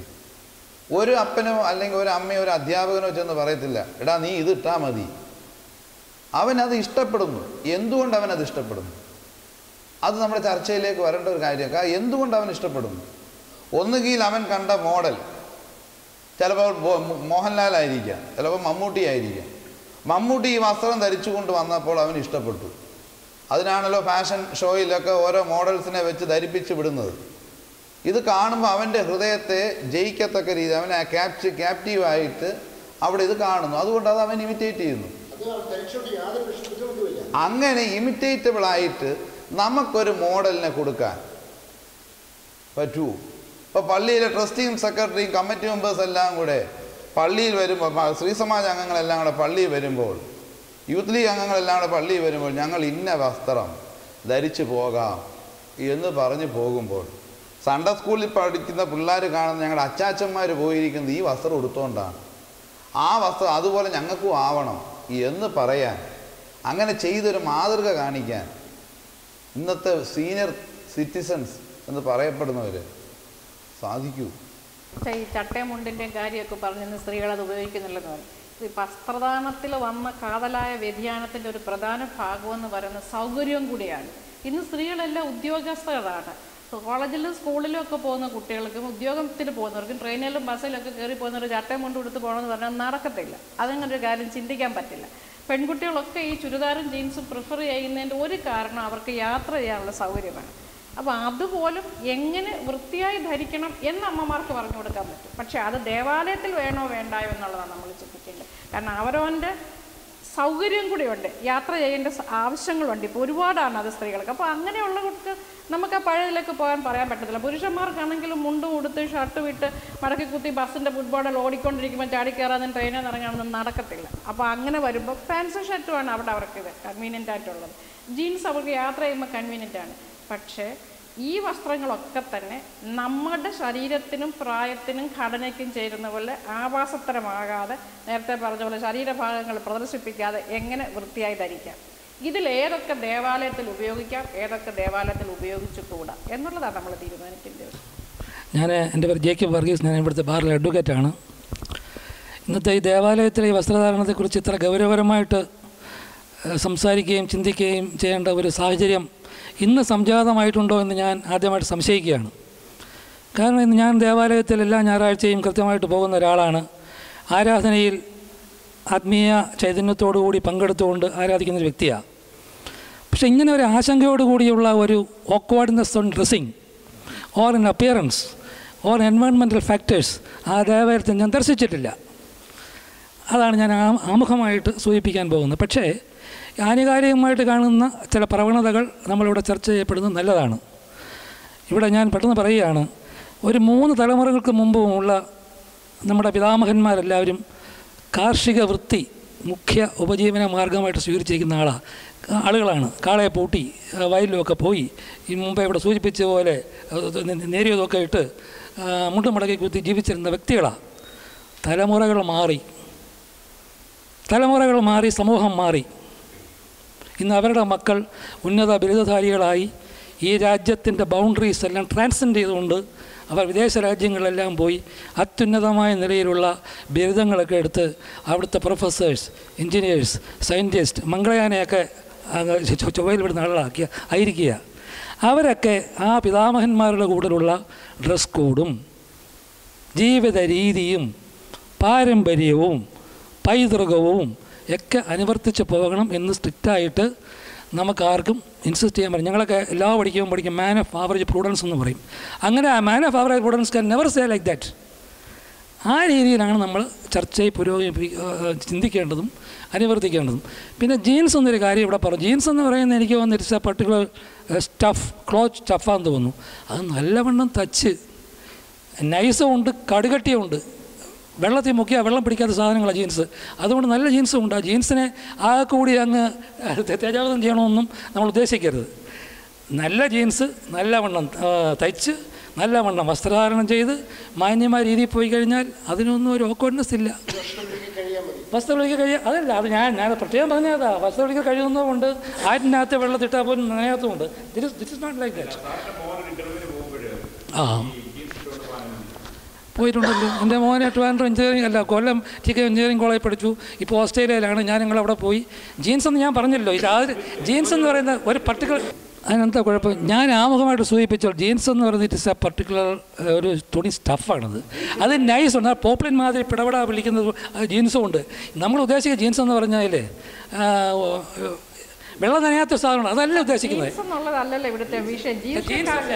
ജീൻസ് അങ്ങനെയല്ല. ജീൻസിന് പൊതുവേ ഒരു, ഞാൻ അതിൻ്റെ വക്താവൊന്നുമല്ല ജീൻസ് കമ്പനിയുടെ, പക്ഷേ അങ്ങനെ ഒരു കാര്യമല്ല നമ്മൾ പറയേണ്ടത്. നമ്മൾ പറയേണ്ടത് മാന്യമായ രീതിയിൽ നല്ല വസ്ത്രം ജീൻസ് ആയാൽ ഇറ്റ് ക്യാൻ ബി യൂസ്ഡ് എന്ന് പറഞ്ഞതുപോലെ. ജീൻസിനെ കുറിച്ച് പറയുമ്പോൾ അതൊരു കൗബോയ് സംസ്കാരത്തിൽ നിന്ന് അമേരിക്കയിൽ ഉണ്ടായി വന്ന ബ്ലൂ ഡെനിം കൊണ്ട് ഉണ്ടാക്കുന്ന ഒരു വസ്ത്രമാണ്. അത് ഏത് അവസരത്തിൽ എപ്പോൾ വേണമെങ്കിലും ആർക്ക് വേണമെങ്കിലും എങ്ങനെ വേണമെങ്കിലും ഉപയോഗിക്കാം. സ്ത്രീകൾക്കും ഉപയോഗിക്കാം, പുരുഷന്മാർക്കും ഉപയോഗിക്കാം. അതിൻ്റെ എല്ലാ മെറ്റീരിയലും കിട്ടും. ഇതല്ല ഇവിടുത്തെ പ്രശ്നം. നമ്മൾ ചോദിക്കുന്നത് ഈ കാഷ്വൽ ഡ്രസ്സ്, ജീൻസോ ഹാഫ് പാൻസോ കാപ്രീസോ പിന്നെ 3/4 ഒക്കെ ഇട്ടുകൊണ്ട് പള്ളിയിൽ വരാമോ ഇല്ലയോ? ഞാൻ ദേവാലയത്തിലെ കാര്യം, അതിനപ്പുറത്ത് നിങ്ങൾക്ക് സൗകര്യമുള്ള ദേവാലയത്തിലെ കാര്യത്തോട് ഞാൻ യോജിക്കുകയാണ്. മാന്യമായ എന്നുള്ള വാക്യം ഉപയോഗിച്ചല്ലോ. അത് ജീൻസ് ഇട്ടുകൊണ്ട് ഓക്വേർഡ് ആകുന്നില്ലെന്ന് ഞാൻ പറയും. ഞാൻ കാണുന്ന കാര്യം പറയുകയാണ്. That's old stray cases. 1-2 പയ്യന്മാർ ചിലപ്പം ജീൻസ് ഇട്ടുകൊണ്ട് വരും. അതുകൊണ്ട് നമ്മുടെ ആ എൻറ്റയർ എൻവയോൺമെൻറ്റൽ ആത്മീയ ചൈതന്യം പോകുമെന്ന് എനിക്ക് തോന്നിയിട്ടില്ല. അത് ഞാൻ പറഞ്ഞത്. പക്ഷെ അത് മാറണം. അത് ഞാൻ ചോദിച്ചോട്ടെ, സാറ് പള്ളിയിൽ വന്ന് കുർബാനയ്ക്ക് വന്ന് നിൽക്കുന്നു. ത്രോണോസിലിരിക്കുന്ന മെഴുകുതിരികളെല്ലാം നല്ല ഭംഗിയുള്ള മെഴുകുതിരികളാണ്. ഈ മെഴുകുതിരികളുടെ ഇടയ്ക്ക് നല്ല പുഷ്പങ്ങൾ വെച്ച് അത് കണ്ടുകൊണ്ട് ആരാധനയിൽ സംബന്ധിക്കുമ്പോൾ അവിടെ നമ്മളുടെ കേന്ദ്രീകൃതം അല്ലെങ്കിൽ നമ്മൾ കോൺസെൻട്രേഷൻ അവിടെ നിൽക്കും. കുഴപ്പമൊന്നുമില്ല. അങ്ങനെ നിൽക്കുന്ന ആ ഒരു ത്രോണോസിൻ്റെയും മക്ബഹായുടെയും പരിധിക്ക് ഇപ്പുറത്തോട്ട് വന്നിട്ട് സാറ് നിൽക്കുന്നതിൻ്റെ സറൗണ്ടിങ്സിൽ വളരെ വികൃതമായ അപരിഷ്കൃതമായ പദാർത്ഥങ്ങളോ അല്ലെങ്കിൽ ചിത്രങ്ങളോ അവിടെ നിരത്തി വെച്ചാൽ അത് കണ്ടില്ല എന്ന് കണ്ട് സാറിന് അതിൽ കോൺസെൻട്രേറ്റ് ചെയ്യാൻ പറ്റൂ. കാരണം മനുഷ്യൻ്റെ മനസ്സെന്ന് പറഞ്ഞാൽ കടിഞ്ഞാണില്ലാത്ത കുതിരയെ പോലെയാണ്. അത് നമ്മൾ എത്ര ഇത് വന്നാൽ നമ്മുടെ കണ്ണിൻ്റെ കൃഷ്ണമണി എന്ന് പറയുന്നത് വോളണ്ടറി പ്രോസസ്സാണെന്ന് ഞാൻ വിശ്വസിക്കുന്നില്ല. നമ്മൾ പൗലോസ് ലീഗ തന്നെ പറയുന്നുണ്ട്, ഞാൻ ഇച്ഛിക്കുന്ന നന്മയേക്കാൾ ഇച്ഛിക്കാത്ത തിന്മ എത്ര ചെയ്യുന്നതെന്ന് ഞാൻ പറയുന്നുണ്ട്. അപ്പോൾ അങ്ങനെ വരുമ്പോൾ ദേവാലയത്തിൽ നമ്മൾ നിൽക്കുമ്പോൾ തന്നെ വേറൊരു പുരുഷനോ ഒരു സ്ത്രീയോ വളരെ മോശമായൊരു വസ്ത്രം ഇട്ടുകൊണ്ട് വന്നാൽ സ്വാഭാവികമായും നമ്മുടെ കോൺസെൻട്രേഷൻ കോൺഷ്യസ് അവിടോട്ട് ഡൈവേർട്ട് ചെയ്യും. അതൊരു യാഥാർത്ഥ്യം. അത് അവൻ്റെ ബലഹീനതയാണെന്ന് പറഞ്ഞിട്ട് കാര്യമില്ല. അതിനെക്കുറിച്ച് കണ്ടുകൊണ്ട് തന്നെ കർത്താവ് പറഞ്ഞത് ഇടർച്ച ഉണ്ടാകേണ്ടത് ആവശ്യമാണ്, എന്നാൽ ആര് മൂലം ഇടർച്ച ഉണ്ടാകുന്നവന് അയ്യോ കഷ്ടം. കണ്ണുകൊണ്ട് നിനക്ക് ഇടർച്ച വരുന്നത് കണ്ണ് ചുരുന്ന് കളയാൻ പറഞ്ഞുള്ളൂ. അപ്പോൾ കർത്താവ് അവിടെ അംഗീകരിക്കുന്നുണ്ട് കണ്ണുകൊണ്ട് ഇടർച്ച വരാൻ സാധ്യതയുണ്ടെന്ന്, അല്ലേ? ഞാൻ Mini saint Mary's Nalanchira saint Mary's orthodox ഇടവകയിലെ അംഗമാണ്. അപ്പോൾ ഈ ചർച്ച മുഴുവൻ ജീൻസിനെ ഫോക്കസ് ചെയ്ത് പോകുന്നത് പോലെ എനിക്ക് തോന്നി. ജീൻസ് അതൊരു മെറ്റീരിയൽ മാത്രമാണല്ലോ, നമുക്കതിൻ്റെ കളറിനെ കുറിച്ച് ചിന്തിച്ചുകൂടെ? ഞാൻ 2 ആൺകുട്ടികളുടെ മാതാവും കൂടിയാണ്. അപ്പം അതിൽ ജീൻസ് വളരെ സിമ്പിളായിട്ടുള്ള ജീൻസ് ഇടുന്നതിൽ എന്തെങ്കിലും കുഴപ്പമുള്ളതായിട്ട് എനിക്ക് തോന്നുന്നില്ല. ഒരു വൈറ്റ് ഷർട്ടിൻ്റെ കൂടെ വളരെ സിമ്പിളായിട്ടുള്ളൊരു ജീൻസ് ഇടുന്നതിൽ എന്താണ് കുഴപ്പം? മാമ 2 ആമക്കളുടെ മാതാവാണെന്ന് പറഞ്ഞു. തുണി വാഷ് ചെയ്യുന്നത് അമ്മാമയാണോ മക്കളാണോ? ഞാൻ ഞായറാഴ്ച കഴുകി വൃത്തിയും വെടുപ്പുമുള്ള വസ്ത്രമാണ് രാവിലെ കുഞ്ഞുങ്ങൾ ഇട്ടുകൊണ്ട്. അപ്പോൾ എല്ലാ മക്കളും കഴുകുന്നത് ഭൂരിഭാഗം അവരവർ തന്നെയാണ്. എല്ലാ മാതാപിതാക്കളും അല്ല, അതോ ഇടുന്ന അവരവർ തന്നെയാണ് ഇത് കഴുകുന്നത്. ജീൻസ് എന്ന് പറഞ്ഞാൽ എല്ലാവരും അംഗീകരിക്കും. ഞാനും ചെറുപ്പത്തിലും ജീൻസ് ഇട്ടിട്ടുണ്ടല്ല. ജീൻസ് എന്ന് പറയുന്നത് സാധാരണ കോട്ടനോ അല്ലെങ്കിൽ പോളിസ്റ്ററോ പാൻസ് കഴുകുന്നത് പോലെ അത്ര ഈസി ആയിട്ട് കഴുകാൻ പറ്റുന്ന ഒരു പദാർത്ഥമായി ഞങ്ങളുടെ കാലത്ത് കണ്ടിട്ടില്ല. ഇനി അതിനെക്കാട്ടും വളരെ നൈസായിട്ടുള്ള ജീൻസ്. അല്ല മാമേ, ഞാൻ പറഞ്ഞ മെറ്റീരിയലിനെ കുറിച്ചല്ല ഞാൻ പറഞ്ഞു വരുന്നത്. അപ്പോൾ നമ്മുടെ കുഞ്ഞുങ്ങൾ ഇപ്പോൾ ഇവിടെ ഇരിക്കുന്ന ഏതെങ്കിലും ഒരു കുഞ്ഞിനോട് പറയേ, അവൻ ചെയ്യുന്ന എന്തുവാ? അവൻ ഇങ്ങോട്ട് വന്നിട്ട് അവൻ ഉപയോഗിക്കുന്നത് പള്ളി ചെല്ലുമ്പോൾ വൃത്തിയുള്ള വേഷം ഇടണം, പക്ഷെ കഴുകിയതാണെന്ന് ഉറപ്പ് വരുത്താൻ അവനെ കൊണ്ട് പറ്റും. കാരണം അവന് തന്നെ അറിയാം ഇത് കഴുകാൻ പാടാണ്. അപ്പോൾ അവൻ എടുത്തിട്ട് കഴുകിയതല്ലെങ്കിലും അച്ഛനെ പറ്റിക്കാൻ അഴുക്കില്ലാത്ത ഒരെണ്ണം എടുക്കും. അപ്പോൾ അശുദ്ധതയോടുകൂടിയാണോ അവൻ ദേവാലയത്തിൽ വരുന്നത്? ശുദ്ധതയോടുകൂടിയാണോ? അല്ല, നമ്മളത് ശുദ്ധവും ലളിതവുമായിട്ടുള്ള വസ്ത്രം ധരിച്ചാൽ പോരെ? കുറച്ച് മുമ്പ് പാരമ്പര്യ വസ്ത്രധാരണത്തെക്കുറിച്ച് പറഞ്ഞു. മുണ്ടും ചട്ടയും അല്ലെങ്കിൽ മുണ്ടും ജുബയും ആണുങ്ങൾക്കാണെങ്കിൽ ഒക്കെ ധരിക്കുന്നതിന് ഞങ്ങൾക്ക് ഇന്നത്തെ യുവതലമുറയ്ക്ക് സന്തോഷമേ ഉള്ളൂ. പക്ഷേ ഇന്ന് എത്ര പേർക്ക് ഈ മുണ്ടും ചട്ടയും ധരിക്കാൻ അറിയാം? ഞങ്ങളൊക്കെ മുണ്ടും ചട്ടയും അല്ലെങ്കിൽ മുണ്ടും ജുബയൊക്കെ ഇട്ടുകൊണ്ട് പോകുന്നത് ഓണത്തിനോ അല്ലെങ്കിൽ നവംബർ 1-ാം തീയതിയോ ഒക്കെ അങ്ങനെയുള്ള ഫംഗ്ഷനാണ്. കാര്യം അന്നൊരു ഷോയ്ക്കുള്ള ദിവസമാണ്. ഇന്നിപ്പം ഇവിടെ ഇരിക്കുന്ന ഇത്രയും പേര് ആണുങ്ങളെല്ലാം മുണ്ടും ജുബയും അല്ലെങ്കിൽ പെൺകുട്ടികളും സ്ത്രീകളും എല്ലാം മുണ്ടും ചട്ട ഇട്ടുകൊണ്ട് വന്നു കഴിഞ്ഞാൽ ഇതൊരു ഷോ പരിപാടി പോലെ ആയിപ്പോവും. കാര്യം ഇന്ന് ഇതൊന്നും ആർക്കും ശീലമില്ല. അതിന് ഈ ലളിതമായ വസ്ത്രധാരണം വേണം. പക്ഷേ അതിന് ആദ്യം മുൻകൈ എടുക്കേണ്ടത് സഭയാണ്. സഭ ഒരു മുൻകൈ എടുത്ത് മിതമായ രീതിയിൽ ഇന്ന കാര്യങ്ങൾ ചെയ്യണം എന്ന് പറഞ്ഞൊരു ചട്ടക്കൂടുണ്ടാക്കി കുറേശ്ശെ അത് ഇന്നത്തെ തലമുറയെ പഠിപ്പിച്ചെടുക്കാൻ വേണ്ടി, അല്ലാതെ അടിച്ചേൽപ്പിച്ച് ഒരു രീതിയിൽ പോയി കഴിഞ്ഞാൽ, ഞാൻ പറഞ്ഞല്ലോ ഇന്നത്തെ യുവാക്കളാരും മാഡം നേരത്തെ പറഞ്ഞ പോലെ അവരാരും ഈ ഒരു നിർബന്ധമായിട്ട് ഒരു അടിച്ചേൽപ്പിക്കുന്ന കാര്യങ്ങൾ അനുവദിക്കുന്ന ശീലമുള്ള ആൾക്കാരല്ല.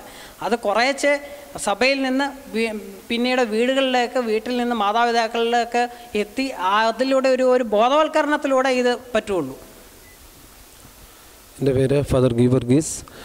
ഞാൻ ശ്രീകാര്യന്മാർ ഡയസ് ക്രോസ് കോളേജിലെ അഡ്മിനിസ്ട്രേറ്ററായിട്ട് വർക്ക് ചെയ്യുകയാണ്. നേരത്തെ സാർ ഒരു സംശയം പറഞ്ഞു, പെൺകുട്ടികളെ സംബന്ധിച്ച് പൊട്ട് തൊടുന്നത് അത് സഭയുടെ പാരമ്പര്യത്തിന് അകത്ത് നിൽക്കുന്നതാണോ പുറത്തു നിന്നുള്ളതാണോ എന്ന്. ഒരു വിശ്വാസിയെ സംബന്ധിച്ച് നമ്മൾ മാമോദീസ മുക്കുന്ന സമയത്ത് കുഞ്ഞിൻ്റെ നെറ്റിയിൽ മുറോൻ കൊണ്ട് റൂഷ്മ വരയ്ക്കുന്ന സമയത്ത് ആ ഒരു ചിഹ്നമാണ് ആലേഖനം ചെയ്തിരിക്കുന്നത്. അതിനും അപ്പുറമായിട്ടുള്ള ഒരു അലങ്കാരം അവിടെ ആവശ്യമില്ല. ക്രിസ്ത്യാനിക്ക് ഉചിതമായിരിക്കുന്ന റൂഷ്മ നെറ്റിയിൽ പുരട്ടിയിട്ടുള്ളതുകൊണ്ട് ആ മുറോൻ പുരട്ടിയ ഭാഗത്ത് മറ്റൊന്നും അലങ്കരിക്കേണ്ട കാര്യമില്ല എന്നുള്ളതിൻ്റെ അടിസ്ഥാനത്തിലാണ് സഭ പൊട്ട് തൊടുന്നതിനെ നിശിതമായിട്ട് വിമർശിക്കുന്നത്. അതുകൂടാതെ മൂക്ക് കുത്തുന്നതൊക്കെ എനിക്ക് തോന്നുന്നു ഇൻഡിജനൈസേഷൻ്റെ ഭാഗമായിട്ട് അത് കടന്നു വന്നതാകാം. എന്തായിരുന്നാലും വെസ്റ്റേൺ കൾച്ചറിൻ്റെ ഒരു ഇൻഫ്ലുവൻസ് വളരെ ശക്തമായിട്ട് നമ്മുടെ യുവാക്കളിലാണെങ്കിലും തലമുറകളിലും വന്നിട്ടുണ്ടെന്നുള്ളത് സത്യമാണ്. പിന്നെ പിതാക്കന്മാർ പറഞ്ഞിട്ടുള്ളതുപോലെ ഐദർ വൈറ്റ് ഓർ ലൈറ്റ്, ആ ഒരു ആശയത്തെ ഫോക്കസ് ചെയ്തു പോവുകയാണെങ്കിൽ ഒരു പരിധി വരെ നന്നായിരിക്കും. നേരത്തെ അച്ഛൻ പറഞ്ഞതുപോലെ ഇടർച്ചകൾ നല്ലതാണ്, പക്ഷേ ഇടർച്ച ഉണ്ടാക്കുന്നവന് അയ്യോ കഷ്ടമെന്ന് പറഞ്ഞതുപോലെ എൻ്റെ വേഷവിധാനം മറ്റൊരു വ്യക്തിക്ക് ഇടർച്ചയായിട്ട് കാരണമാകുന്നുവെങ്കിൽ നിശ്ചയമായിട്ടും ആ ഒരു വേഷവിധാനം നമ്മൾ ഒഴിവാക്കുക തന്നെ വേണം. നിസ്സാരമായിട്ട് സ്കൂളിൽ പോകുന്ന ഒരു കുട്ടി പഠിക്കാൻ പോകുന്നത് കൊണ്ട് അവൻ്റെ ഉദ്ദേശം പഠിക്കുക എന്നുള്ളത് കൊണ്ട് ഒരു യൂണിഫോമിറ്റി വേഷത്തിന് കൊടുക്കുന്നുണ്ട്. പഠിക്കുന്നവർക്ക് ആ ഒരു യൂണിഫോമിറ്റി കൊടുക്കുന്നു എന്ന് പറയുന്നത് പോലെ ദേവാലയത്തിലേക്ക് പോകുന്ന വ്യക്തി ആരാധിക്കുവാനാണ് പോകുന്നതെങ്കിൽ അതിന് പ്രാധാന്യം കൊടുത്തുകൊള്ളട്ടെ. അതിനുമപ്പുറമായിട്ട് വേഷത്തിലേക്ക് അത് ഫോക്കസ് ചെയ്ത് കഴിഞ്ഞാൽ, പ്രത്യേകിച്ച് പെൺകുട്ടികളൊക്കെ ലെഗിങ്സ് പോലുള്ള വസ്ത്രങ്ങൾ ധരിച്ച് വന്നു കഴിയുമ്പോൾ നിശ്ചയമായിട്ടും ആളുകളുടെ ഫോക്കസ് അതിലോട്ട് മാറിപ്പോകും എന്നുള്ളതിൽ യാതൊരു സംശയമില്ല. അതുകൊണ്ട് ആ ഒരു തരത്തിൽ ലളിതമായിരിക്കുന്ന വസ്ത്രധാരണം ധരിച്ചുകൊണ്ട് ദേവാലയത്തിൽ ആരാധനയ്ക്ക് വേണ്ടി, പ്രത്യേകിച്ച് ഞാൻ ആരാണ്, ഞാനൊരു ക്രിസ്തീയ വിശ്വാസിയാണ്, ചെല്ലുന്നത് ദേവാലയത്തിലേക്കാണ് എങ്കിൽ ആ കാര്യങ്ങൾക്ക് പ്രാധാന്യം കൊടുത്തുകൊണ്ട് പോകുന്നതായിരിക്കും നല്ലതെന്നാണ് എൻ്റെ അഭിപ്രായം.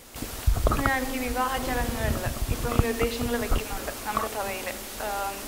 മണവാട്ടിയാണെങ്കിൽ സാരി മാത്രം എടുക്കാൻ പാടുള്ളൂ, പക്ഷെ പുരുഷനാണെങ്കിലും അതുപോലെ കോട്ടോ എന്താണെങ്കിലും എന്ന് വെച്ചാൽ, പക്ഷേ ഈ ഗൗൺ അങ്ങനത്തെ കാര്യങ്ങളൊന്നും ഇടാൻ പാടില്ലായിരുന്നു. അതൊക്കെ വെസ്റ്റേൺ കൾച്ചറിൻ്റെ പാർട്ടാണ്. പക്ഷേ ഇതൊക്കെ ജീവിതത്തിൽ ഒരിക്കൽ നടക്കുന്ന കാര്യങ്ങളല്ലേ? നിശ്ചയമായിട്ടും അത് ഒരിക്കൽ നടക്കുന്ന കാര്യമാണ്. അതുകൊണ്ട് അതിൻ്റെ വൾഗാരിറ്റി കൂടിയതുകൊണ്ടാണ് അടുത്തയിടെ പരുമല പള്ളിയിൽ നിന്നും ഒരു പ്രസിദ്ധീകരണം വന്നതിൽ വിവാഹത്തിന് വരുന്ന വധൂവരന്മാർ ഏത് വസ്ത്രം ധരിക്കണം, മാന്യമായിട്ടുള്ള വസ്ത്രം ധരിക്കുക, കൂടെ നിൽക്കുന്ന ഫ്ലവർ ഗേൾസ് ആണെങ്കിൽ അതിൻ്റെ എണ്ണം ഇത്ര പരിമിതമാണ്, റോളിംഗ് ക്യാമറ കൊണ്ട് ഈ കല്യാണങ്ങൾ കവർ ചെയ്യുവാൻ പാടില്ല എന്ന് പറയുന്ന വളരെ ശക്തമായിരിക്കുന്ന നിർദ്ദേശം വന്നു. കാരണം 4-5 മേലധ്യക്ഷന്മാർ അല്ലെങ്കിൽ പ്രധാന ആചാര്യന്മാർ, തിരുമേനിമാർ ഒരു കല്യാണം നടത്താൻ വന്നു നിൽക്കുമ്പോൾ സ്ത്രീയുടെ മാനം മറയ്ക്കേണ്ട രീതിയിൽ അവരെ വീണ്ടും ഒരുക്കിക്കൊണ്ട് വരേണ്ട ഗതികേടുകൾ പല കല്യാണങ്ങൾക്കും ഉണ്ടായിട്ടുണ്ട്. അത് സഭയുടെ മേൽ ഭാഗത്തു നിന്നും ഇതിനുള്ള നിർദ്ദേശങ്ങൾ വളരെ ശക്തമായിട്ടുണ്ട്. പള്ളിഭാഗത്തു നിന്നാണെങ്കിലും വികാരിമാരാണെങ്കിലും ഒക്കെ നമുക്ക് പറയാവുന്ന പരിധിക്കുള്ളിൽ നിന്നുകൊണ്ട് പറയുന്നുണ്ട്, ചെയ്യുന്നുണ്ട്. പിന്നെ അത് കുട്ടികളാണെങ്കിലും യുവാക്കളാണെങ്കിലും അത് മനസ്സിലാക്കി പ്രവർത്തിക്കുക എന്നുള്ളതാണ് അഭികാമ്യമായിരിക്കുന്നത്. അപ്പോൾ ശരിക്കും ടൗണിനെ കേന്ദ്രീകരിച്ച ഒരു ചർച്ച പോലെയാണ് എനിക്ക് തോന്നിയത്. നാട്ടുമ്പുറങ്ങളിൽ ഇതിലും അപ്പുറമായിട്ട് നമ്മളെ കോൺസെൻട്രേഷൻ അല്ലെങ്കിൽ നമ്മുടെ കർത്താവുമായിട്ടുള്ള ആ ഒരു ബന്ധത്തിൽ നമ്മളെ അകറ്റാനായിട്ട് മറ്റുള്ളവരുടെ ഡ്രസ്സിങ് കാരണമാകുന്നു എന്നുള്ള ചർച്ചയാണ് ഇപ്പം വന്നത്. അപ്പോൾ അതിന് ഉപരിയായിട്ട് നാട്ടുമ്പുറങ്ങൾ നമ്മൾ ശ്രദ്ധിച്ചു കഴിഞ്ഞാൽ ഏറ്റവും വലിയ പ്രശ്നം എന്ന് പറയുന്നത് സാമ്പത്തികമായിട്ടുള്ള ഏറ്റക്കുറച്ചിലുകളുണ്ട്. ഈ ഏറ്റക്കുറച്ചിലുകളുടെ കാര്യം നമുക്ക് പ്രകടമാകുന്നത് അവരുടെ വേഷധാരണത്തിലൂടെയാണ്. അത് പലപ്പോഴും പലരെയും അടുത്ത ഓരോ ആഴ്ചയിലും ഡ്രസ്സുകൾ മാറി പുതിയ പുതിയ സാരികൾ ഉടുത്തുകൊണ്ട് വരുന്നു. സ്ത്രീകളെ സംബന്ധിച്ച് തന്നെയാണ് എനിക്ക് പറയാനുള്ളത്. കൂടുതലായിട്ടും പുതിയ പുതിയ വേഷങ്ങളിങ്ങനെ വരുന്നതനുസരിച്ച് നമ്മുടെ അടുത്ത് നിൽക്കുന്ന ആൾ സ്വാഭാവികമായിട്ടും മാനസികമായിട്ടൊരു വിഷമം അദ്ദേഹത്തിൻ്റെ മനസ്സിൽ കൊടുക്കാനായിട്ട് നമുക്ക് നമ്മളുടെ വസ്ത്രധാരണം മൂലം പലപ്പോഴും ഇടയാവുന്നുണ്ട്. അതുപോലെ തന്നെ കുർബാന കൊടുക്കുന്ന ദിവസമെങ്കിലും സ്ത്രീകൾ വെള്ള വസ്ത്രം കർശനമാക്കുക എന്നുള്ളതാണ് എൻ്റെ അഭിപ്രായം. കാരണം നമ്മൾ വിശുദ്ധിയോട് പോകുന്നു എന്ന് പറയുമ്പോഴും, ഞാൻ കർത്താവിൻ്റെ വചനമനുസരിച്ച് പ്രവർത്തിക്കുന്നു എന്ന് പറയുമ്പോഴും, നമ്മൾ ഏറ്റവും നമ്മുടെ പള്ളികളിൽ നമ്മൾ ചിലപ്പോൾ നമ്മൾ കണ്ണടച്ച് നിൽക്കേണ്ട അവസ്ഥയിലൊക്കെ വന്നിട്ടുണ്ട്. കാരണം വെളിയിൽ പോലും കല്യാണങ്ങൾക്ക് പോലും കാണാത്ത ഡ്രസ്സുകളൊക്കെ ഇട്ടുകൊണ്ട് പോകുന്നു. അതിൻ്റെ അവിടുന്ന് ഇറങ്ങി വരുമ്പോൾ തന്നെ തലയിൽ തുണി കാണത്തില്ല. അപ്പം നമ്മൾ എന്തിനാണ് കുർബാന കൊള്ളുന്നതെന്നുള്ള ഒരു ഐഡിയ ആയിരിക്കും മറ്റുള്ളവർക്ക് ആ ഒരു മെസ്സേജ് കൊടുക്കുന്നത്. വിവാഹത്തെക്കുറിച്ചും വിവാഹ വസ്ത്രത്തെക്കുറിച്ചും ഒക്കെ പറയുകയുണ്ടായിരുന്നു. ഇവിടെ മണവാളന്മാരുടെ വേഷത്തെക്കുറിച്ച് എന്തെങ്കിലും ഒരു ക്രിട്ടിക്കലായിട്ട് പറയാനുണ്ടെന്ന് എനിക്ക് തോന്നുന്നില്ല. 2-3 ഉദാഹരണങ്ങൾ ഞാൻ പറയുകയാണ്. ഒരു 4 വർഷം മുമ്പ് എൻ്റെ ഒരു കസിൻ്റെ കല്യാണം പരുമലപ്പള്ളി വെച്ച് നടന്നു. പരിശുദ്ധ ബാബാ തിരുമേനിയാണ് അതിന് കാർമ്മികത്വം വഹിച്ചത്. പെണ്ണ് ഇട്ടിരുന്നത് ഒരു ഗൗണാണ്, അതും പുതിയ രീതിയിലൊക്കെയുള്ള ഗൗണാണ്. കല്യാണം കഴിഞ്ഞ് ഇറങ്ങിയപ്പോഴേ കുറേ പെണ്ണുങ്ങൾ അവിടെ എന്നോട് പറയുന്നത് കേട്ടു, ബാബാ തിരുമേനി കിരീടമാഴ ശുശ്രൂഷ നടത്തിയപ്പോഴേ കണ്ണടച്ചുകൊണ്ടായിരിക്കും ചെയ്തത്. കാരണം ആ പെണ്ണിൻ്റെ വേഷം അതുപോലെ എക്സ്പോസ് ചെയ്യുന്നതായിരുന്നു. അടുത്ത കാലത്ത് ഒരു പള്ളിയിൽ പെണ്ണിനെ പിടിച്ച് നിർത്തി. അച്ഛൻ കൂടെ അവിടെ നിന്ന് വേറെ ആരാണ്ടോട് പറഞ്ഞു, പുറകിൽ നിന്ന ഒരു പെൺകുട്ടിയുടെ ഷോൾ അതെടുത്തുകൊണ്ട് വന്ന് ഈ മണവാട്ടിയെ പുതപ്പിച്ച് കഴിഞ്ഞതിന് ശേഷമാണ് അച്ഛൻ വിവാഹ ശുശ്രൂഷ തുടങ്ങിയത്. കുറുലോസ് തിരുമേനി ഒരു കല്യാണ ശുശ്രൂഷ ഇതുപോലെ നടത്താമെന്നുള്ളത് വന്നപ്പോഴേ പന്തികേടല്ല ആണെന്ന് മനസ്സിലാക്കിക്കൊണ്ട് അദ്ദേഹം തിരിച്ചുപോയി, വേഷം മാറിക്കൊണ്ട് വരാൻ പറഞ്ഞു. അപ്പോഴേ ഇതുപോലെയൊക്കെയുള്ള കാര്യങ്ങൾ നടക്കുമ്പോൾ ഇതൊക്കെ എങ്ങനെ നമുക്കൊന്ന് ഒന്ന് നിയന്ത്രിക്കാൻ സാധിക്കും എന്നുള്ളത് നമ്മൾ വളരെ ഗൗരവത്തോടുകൂടെ ചിന്തിക്കേണ്ട ഒരു കാര്യമാണ്. ഇപ്പോൾ ഗൗണ് ഒരു ഫാഷനായിട്ട് വരികയാണ്. അടുത്ത കാലത്ത് പല വിദേശ മദാമ്മമാരെ ഇവിടെ ഭാരതത്തിൽ നമ്മുടെ പള്ളികളിൽ നമ്മുടെ പുരുഷന്മാർ, നമ്മുടെ മണവാളന്മാർ വിവാഹം കഴിച്ചിട്ടുണ്ട് ഈ പള്ളികളിൽ വെച്ച്. ഈ വനിതകളാരും ഗൗണൊന്നും ധരിച്ചല്ല വന്നത്. അവരുടെ യൂറോപ്യൻ സംസ്കാരത്തിൽ ഗൗണൊന്നും അല്ല ധരിച്ചുകൊണ്ട് വന്നത്. അവർ ഭാരതീയമായിട്ട് നല്ല ഒന്നാം ക്ലാസ് സാരിയും മന്ത്രകോടിയും ഒക്കെ ഇട്ടുകൊണ്ടാണ് അവർ പള്ളിയിലോട്ട് വരുന്നത്. ഇവിടുത്തെ സ്ത്രീകൾക്ക് ഗൗണാണ് ഫാഷൻ. എന്നാൽ വെളിയിൽ നിന്ന് വരുന്ന ഈ സ്ത്രീകൾക്ക് കേരളത്തിലെ വസ്ത്രധാരണ രീതിയാണ് അവർക്ക് ഇഷ്ടപ്പെട്ടത്. അപ്പോൾ നമ്മളിതൊക്കെ ചിന്തിക്കേണ്ട ഒരു വളരെ ഗൗരവത്തോടുകൂടി ചിന്തിക്കേണ്ട ഒരു കാര്യമാണ്. ഇതെങ്ങനെ, അത് പുരോഹിതന്മാരാണോ അല്ലെങ്കിൽ മെത്രാച്ചന്മാർ കൽപ്പന കൊടുത്താണെന്നോ എങ്ങനെയാണെങ്കിൽ ഇതിനകത്ത് ഒരു ഐകരൂപ്യം ഉണ്ടാക്കേണ്ടത് അത്യാവശ്യമാണ് എന്നാണ് എനിക്ക് പറയാനുള്ളത്. ഒരു കാര്യം എന്ന് പറഞ്ഞിട്ട് ഇപ്പം എന്നെ ചോദിച്ചതുപോലെ യൂണിഫോം ആക്കിയാൽ പ്രശ്നം പരിഹരിക്കപ്പെടുമെന്ന് ചോദിച്ചു. പ്രശ്നം പരിഹരിക്കപ്പെടത്തില്ല. കാരണം വെള്ള വസ്ത്രം എന്ന് പറഞ്ഞാൽ ഈ വെള്ള വസ്ത്രത്തിന് വെള്ള ഖാദിയുണ്ട്, കോട്ടനുണ്ട്, വോയിലുണ്ട്, ടൈലക്സ് ഉണ്ട്, ടെറീനുണ്ട്, കാഞ്ചീപുരം സിൽക്ക് എടുക്കുക. വെള്ളയ്ക്ക് തന്നെ പല വെറൈറ്റിയിൽ പല വിലയുണ്ട്. അച്ഛന്മാരുടെ കുപ്പായം പോലും വില കുറഞ്ഞ കോട്ടൺ തൊട്ട് വില കൂടിയ പോളിസ്റ്റർ വരെയുള്ള കുപ്പായം ഇടുന്ന അച്ഛന്മാരില്ലേ. അപ്പോൾ എവിടെ വെള്ളയുടെ യൂണിഫോമിറ്റി വന്നിട്ടില്ല. അതുകൊണ്ട് തന്നെ വെള്ള വസ്ത്രം എന്ന് പറഞ്ഞാൽ ഏറ്റവും വില കൂടിയ വെള്ള സാരി തൊട്ട് ഏറ്റവും വില കുറഞ്ഞ വെള്ള സാരി വരെ ഉടുത്തുകൊണ്ട് വരാൻ സാധിക്കും. അപ്പോൾ അവിടെ ആ ഒരു സാമ്പത്തിക നിലവാരത്തിലെ വ്യത്യാസം ആരുടെ മനപ്രയാസം ഒന്നും മാറി കിട്ടത്തില്ല. അപ്പോഴും അടുത്തിരിക്കുന്ന ആളുടെ സാരി തന്നെ നോക്കും. കാരണം അത് വില കൂടി തന്നെ അങ്ങോട്ടേ നോക്കത്തുള്ളൂ. അപ്പോൾ ആ യൂണിഫോം കൊണ്ട് ഞാനിരിക്കുന്ന സ്ഥലം എന്ന് പറയുമ്പോൾ പെൺകുട്ടികളും സ്ത്രീകളും ഒക്കെ വന്നിരുന്ന് കാണുന്ന ഒരു സ്ഥലമാണ്. പക്ഷേ ഈ ലെഗിൻസും ഈ ഇറക്കമില്ലാത്ത ടോപ്പും ഒക്കെ ഇട്ടുണ്ടെന്ന് സത്യം പറയാൻ നമ്മൾ ഞാൻ കണ്ണടച്ചാൽ പള്ളിയിൽ കൂടുതൽ നിൽക്കുന്നത്. അപ്പോൾ എത്ര നമ്മൾ ശ്രദ്ധിച്ചാലും അത് നമ്മുടെ മനസ്സിനെ അങ്ങോട്ട് മാറ്റും. അത് വളരെ ഞാൻ പല പ്രാവശ്യവും ശ്രീ സമാജത്തിലൊക്കെ ഒന്ന് സൂചിപ്പിച്ചിട്ടുണ്ട്. പക്ഷേ അതൊന്നും അങ്ങോട്ട് വില പോകുന്നില്ല. പക്ഷെ ബാംഗ്ലൂരിൽ ടൗണിൽ പോലും ഞാനിത് ഇങ്ങനെ ഒട്ടും കണ്ടിട്ടില്ല. അപ്പോൾ ഗേൾസിന് പറ്റിയ വേഷം എന്താണ്? അല്ല, ഗേൾസിന് പറ്റിയ വേഷം എന്താണ് എന്ന് ചോദിച്ചാൽ ഭാരതീയ വേഷം എന്താണ്, ഭാരതീയ ഭക്ഷണം എന്താണെന്ന് ചോദിച്ചാൽ അതിനൊരു ഉത്തരവില്ല. കാരണം അങ്ങേ വടക്കേ അറ്റം തൊട്ടിക്ക് തെക്കേ അറ്റം വരെ നമുക്ക് വ്യത്യസ്തമായ ഭക്ഷണ രീതിയുണ്ട്, വ്യത്യസ്തമായ ആചാരങ്ങളുണ്ട്, വ്യത്യസ്തമായ വസ്ത്ര രീതിയുണ്ട്. പെൺകുട്ടിക്ക് പറ്റിയ വസ്ത്രം ഏതെന്ന് പറയാൻ പറ്റില്ല. ഞാൻ എൻ്റെ ആദ്യം പറഞ്ഞ പോയിന്റിൽ തന്നെയാണ് ഇപ്പോഴും ഉറച്ചിരിക്കുന്നത്. അവസരം, സന്ദർഭം ഏതാണെന്ന് നോക്കണം. മരണ വീട്ടിൽ പോകുവാണെങ്കിൽ നിങ്ങൾ എങ്ങനെ പോകും? കല്യാണത്തിന് പോകുവാണെങ്കിൽ നിങ്ങൾ എങ്ങനെ പോകും? സ്കൂളിൽ പോകുവാണെങ്കിൽ എങ്ങനെ പോകും? കോളേജിൽ പോകുവാണെങ്കിൽ എങ്ങനെ പോകും? പ്രാക്ടിക്കലുള്ള ദിവസമാണെങ്കിൽ നിങ്ങൾ എങ്ങനെയാണ് പോകുന്നത്? ഏത് വസ്ത്രം ധരിച്ചുകൊണ്ട് പോകും? ബസ്സിൽ കയറുകയോ ട്രെയിനിൽ കയറുകയോ എക്സ്കർഷന് പോവുകയോ ചെയ്യുമ്പോൾ എന്താ വസ്ത്രം ധരിക്കുന്നത്? അവിടെയൊക്കെ നിങ്ങൾ സ്വയം തന്നെ തിരഞ്ഞെടുത്ത് വസ്ത്രത്തിന് വ്യത്യാസം വരുത്തുന്നുണ്ടെങ്കിൽ അതേ രീതിയിൽ ദേവാലയത്തിലെ ആരാധനയ്ക്ക് വരുമ്പോൾ ഞാൻ ധരിക്കേണ്ടത് ഇന്നതായിരിക്കണമെന്ന് സ്വയം തീരുമാനിക്കണം.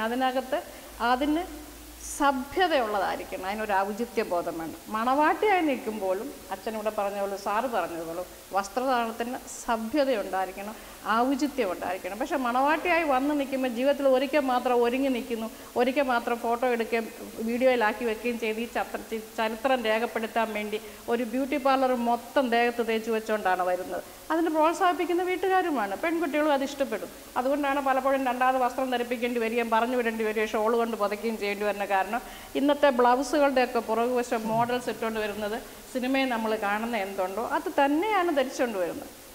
അപ്പോൾ അവിടെ എനിക്കത് വേണോ എന്ന് ഞാൻ തന്നെയാണ് തീരുമാനിക്കേണ്ടത്. പെൺകുട്ടിയുടെ അമ്മയുമാണ് തീരുമാനിക്കേണ്ടത്. എന്നെ ഇങ്ങനെ എൻ്റെ മകളെ ഒരുക്കി കെട്ടി ഒരു പ്രദർശന വസ്തുവായിട്ട് ഒരു സാരി ഷോപ്പിലെ മാനിക്കിനെ കൊണ്ട് നിർത്തുന്ന പോലെ നിർത്തണോ സ്വയം തീരുമാനിക്കും. ഇനി അടുത്ത വർഷം അതിനടുത്ത വർഷം ഒരു 5 വർഷം കഴിഞ്ഞ് ഇതേ ടോപ്പിക്കാൻ ചർച്ച വരും. എന്തുകൊണ്ട് ആരാധനയുടെ വസ്ത്രധാരണം മാറുന്നില്ല? അതാണ് ചിന്തിക്കേണ്ടത്. എന്തുകൊണ്ട് നമ്മുടെ സഭ അല്ലെങ്കിൽ അതങ്ങനെ ഒരു കൽപ്പന ഇറക്കുന്നില്ല? നമ്മുടെ ഞായറാഴ്ചകളിൽ ഇന്ന വസ്ത്രം ഇപ്പം എൻ്റെ അടുത്ത് ഇപ്പം ഞാനിപ്പോൾ എന്തെങ്കിലും ജീൻസോ അല്ലെങ്കിൽ എന്തെങ്കിലും കാര്യം ഇട്ടുകൊണ്ട് വന്നിട്ട് ഞാനിപ്പം പള്ളിയിലോട്ട് കയറാൻ തുടങ്ങുമ്പോൾ എൻ്റെ അടുത്ത് ഇനി പള്ളിയിലോട്ട് കയറണ്ട, ഈ വസ്ത്രത്തിലോട്ട് പള്ളിയിലോട്ട് കയറുന്നതെന്ന് പറയുമ്പോൾ ഒരുപക്ഷെ ഒരാഴ്ച അല്ലെങ്കിൽ 2 ആഴ്ച ഞാൻ കയറാതിരിക്കും ദേഷ്യം കാരണം. പിന്നെ മൂന്നാമത്തെ ആഴ്ച എനിക്ക് പള്ളി കയറിയേ പറ്റുമെന്ന് പറയുമ്പോൾ ഞാൻ എന്ത് വിചാരിക്കും, ശരി ആ നിയമത്തിനനുസരിച്ച് ഞാൻ പോയേക്കാം, വസ്ത്രധാരണം അങ്ങനെ യൂണിഫോമിറ്റി ഉണ്ടാകും. അല്ലാതെ ഇനി നമുക്ക് ഇങ്ങനെ സംസാരിച്ചുകൊണ്ടിരിക്കാം, ഇനി അടുത്ത വർഷം 10 വർഷം കഴിഞ്ഞിട്ട് ഇതേ ടോപ്പിക്ക് തന്നെ നമുക്കൊരിടത്ത് സംവാദിച്ചുകൊണ്ടിരിക്കാം. അങ്ങനെ നമുക്ക് പള്ളിയിൽ നിയമം വെക്കാൻ പറ്റുമോ? ഡ്രസ് ഇത് മാത്രം ഇടാം, നിയമമല്ല, നിർദ്ദേശം പറ്റും. ഡയറക്ഷൻ കൊടുക്കാം. ഒരു കാലത്ത് അച്ഛന്മാർക്ക് തിരുമേനിമാർക്കൊക്കെ ഒരു പവർഫുള്ളായിരുന്നു, എന്തെങ്കിലും കൽപ്പിച്ചാൽ അതങ്ങനെ ചെയ്യണമെന്ന്. ഈ കാലത്ത് ഇപ്പോൾ ഉള്ള നവയുഗത്തിൽ ലയബിലിറ്റി ഭയങ്കരമാണ്. അത് ഇവിടെ അല്ലെങ്കിൽ അടുത്തത് എന്നുള്ള ഒരു മനോഭാവമാണ്. യൂണിഫോമായിട്ട് എല്ലാവരും ഒരേ റിജിഡിറ്റി കീപ്പ് ചെയ്യുന്നു ഇല്ല. ഇപ്പോൾ എൻ്റെ അനുഭവം പറഞ്ഞാൽ, ഞാൻ മദ്ബഹായിൽ കയറുന്ന കുഞ്ഞുങ്ങൾക്ക് ജീൻസ് ഇട്ടുകൊണ്ട് വന്നാൽ ഞാൻ അവനെ കയറ്റത്തില്ല. ഞങ്ങൾ ഒരു കുർബാനയ്ക്കായിട്ട് ഒരുങ്ങി അങ്ങോട്ട് പോകുമ്പോൾ അച്ഛ കയറിക്കോട്ടെ, വേറെ പാൻറ്റില്ല, കഴുകിയിട്ടത് ഉണങ്ങിയില്ല എന്നൊക്കെ പറയുമ്പോഴും ആദ്യമൊക്കെ പറയും മാറിയിരിക്കാൻ അങ്ങോട്ടെന്ന് പറയും, കയറണ്ടെന്ന് പറയും. പക്ഷെ കുറച്ച് നേരം അങ്ങോട്ട് കുർബാന നമസ്കാരമൊക്കെ കുറച്ച് കഴിയുമ്പോൾ മനസ്സിലൊരു വിഷമം, അവൻ എന്തെങ്കിലും തോന്നുമോ, അവന് പ്രയാസം വരുമോ എന്നുള്ളതായ ഒരു ആത്മീയ പിതാവിൻ്റെ ആ സെൻറ്റിമെൻറ്റ്സ് വരുമ്പോഴത്തേക്ക് ചിലപ്പം പറയും, എന്നാൽ ഇന്നുകൂടെ മാത്രം കയറിക്കും, ഇനി കയറരുത്, ഏറ്റവും കയറ്റത്തില്ല എന്ന് പറഞ്ഞ് മാറ്റി നിർത്തും. ഇവിടെ ജോളി വർഗീസ് മാഡം പറഞ്ഞതിൻ്റെ അടുത്ത് എനിക്കൊരു കണ്ണിപ്പുള്ളത്, വെള്ളയിൽ ഇപ്പം ടെറിക്കോട്ടനായാലും കോട്ടനായാലും സിൽക്കി ആയാലും എന്തായാലും ശരി, വെള്ള വസ്ത്രം വാങ്ങിക്കാൻ പറഞ്ഞാൽ അവൻ ഞായറാഴ്ച വരുമ്പോൾ ആരും പോയി ഒരു തുണിയും പിടിച്ചു നോക്കത്തില്ല. അതിൻ്റെ ക്വാളിറ്റി ഡിഫേഴ്സ് ചെയ്യുന്നത് അതിൻ്റെ വിഷ്വൽ എഫക്റ്റിൽ അധികം ഒന്നും വരുന്നില്ല. അതിൻ്റെ ടച്ചിങ്ങിലും അതിൻ്റെ ഉടുക്കുമ്പോൾ ഉള്ള സെൻസിങ്ങിലും ആകെയാണ് അതിൻ്റെ അത് കൂടുതൽ വരുന്നത്. പക്ഷേ ഒരു യൂണിഫോം ഡ്രസ്സ് വന്നാൽ നല്ലതാണ്.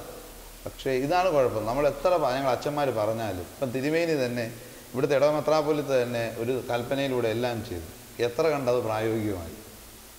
കാര്യം എപ്പോഴും നേരത്തെ വർഗീസ് സാർ പറഞ്ഞ പോലെ എപ്പോഴും നിയമത്തിൽ കൂടെ കൊണ്ടുവന്നാൽ അതിനെ എതിർക്കുക എന്നുള്ളതാണ് മനുഷ്യൻ്റെ ഒരു സ്വഭാവം.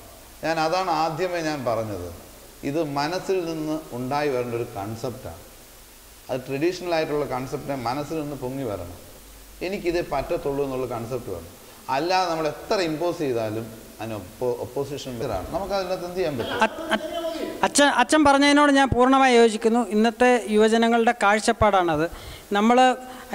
ഇന്ന് നമ്മൾ നോക്കിക്കഴിഞ്ഞാൽ മിക്കവാറും എല്ലായിടത്തും സ്കൂളിൽ പോകുന്ന കുട്ടികളാണെങ്കിൽ ശനിയാഴ്ച വരെ ഇന്ന് സ്കൂളുള്ള ദിവസമാണ്, ശനിയാഴ്ച വരെ യൂണിഫോമാണ്. ഇന്ന് പല കമ്പനികളിലും യൂണിഫോമാണ്. ടെക്നോ പാർക്ക് പോലുള്ള കമ്പനികളിൽ സ്ട്രിക്റ്റായിട്ട് ഇൻസ്ട്രക്ഷൻ കൊടുത്തിട്ടുണ്ട്, നിങ്ങൾ എക്സിക്യൂട്ടീവ് ഡ്രസ്സേ ധരിക്കാവൂ, അതും ലൈറ്റായിട്ടുള്ള ഡ്രസ്സുകൾ. ചെറുപ്പക്കാർ ഇന്ന് ഞാൻ എൻ്റെ ഇടയ്ക്ക് ഒരു പയ്യനോട്, ഞങ്ങളുടെ പള്ളിയിൽ വരുന്നൊരു പയ്യനോട് സ്ഥിരമായിട്ട് വരാത്തതിന് അവനോട് ചോദിച്ചപ്പോൾ അവൻ പറഞ്ഞാണ്, എൻ്റെ ചേട്ടാ ഈ ആഴ്ചയിൽ 6 ദിവസവും യൂണിഫോം ഇട്ടുകൊണ്ട് നടക്കുന്നു, ഇവിടെങ്കിലും ഒരു ദിവസം സ്വസ്ഥമായിട്ട് ഇഷ്ടമുള്ള ഒരു വേഷം ധരിച്ചുകൊണ്ട് വരാൻ അവസരം ഇല്ലെങ്കിൽ പിന്നെ ഞാൻ എന്തിനാണ് ഇങ്ങോട്ട് വരുന്നത്. അവൻ 2 പ്രാവശ്യം ജീൻസ് ഇട്ടുകൊണ്ട് വന്നു, അല്ലെങ്കിൽ ഏതോ 1-2 അല്ലാത്ത ഡ്രസ്സ് ഇട്ടുകൊണ്ട്, കളർ ഡ്രസ്സ് ഇട്ടുകൊണ്ട് വന്ന് ആരോ അവനോട് ചോദിച്ചു. അവൻ ചോദിക്കുന്നത്, ഇങ്ങനെയൊക്കെ കേൾക്കാനാണെങ്കിൽ പിന്നെ എന്തിനാ പള്ളി വരുന്നത്, വീട്ടിലിരുന്ന് പ്രാർത്ഥിച്ചാൽ പോരെ. ഇന്ന് ഏറ്റവും കൂടുതൽ യുവാക്കൾ കൊഴിഞ്ഞു പോയിക്കൊണ്ടിരിക്കുന്ന ഓർത്തഡോക്സ് സഭയിൽ നിന്നാണ്, അല്ലെങ്കിൽ ക്രിസ്തീയ സഭകളിൽ നിന്നാണ്.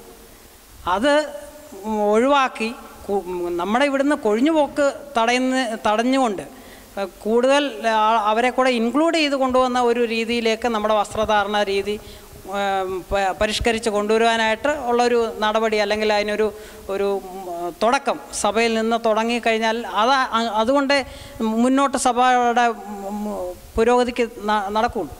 അതിനുള്ള തുടക്കം എങ്ങനെയാണെന്നാണ് പറഞ്ഞത്?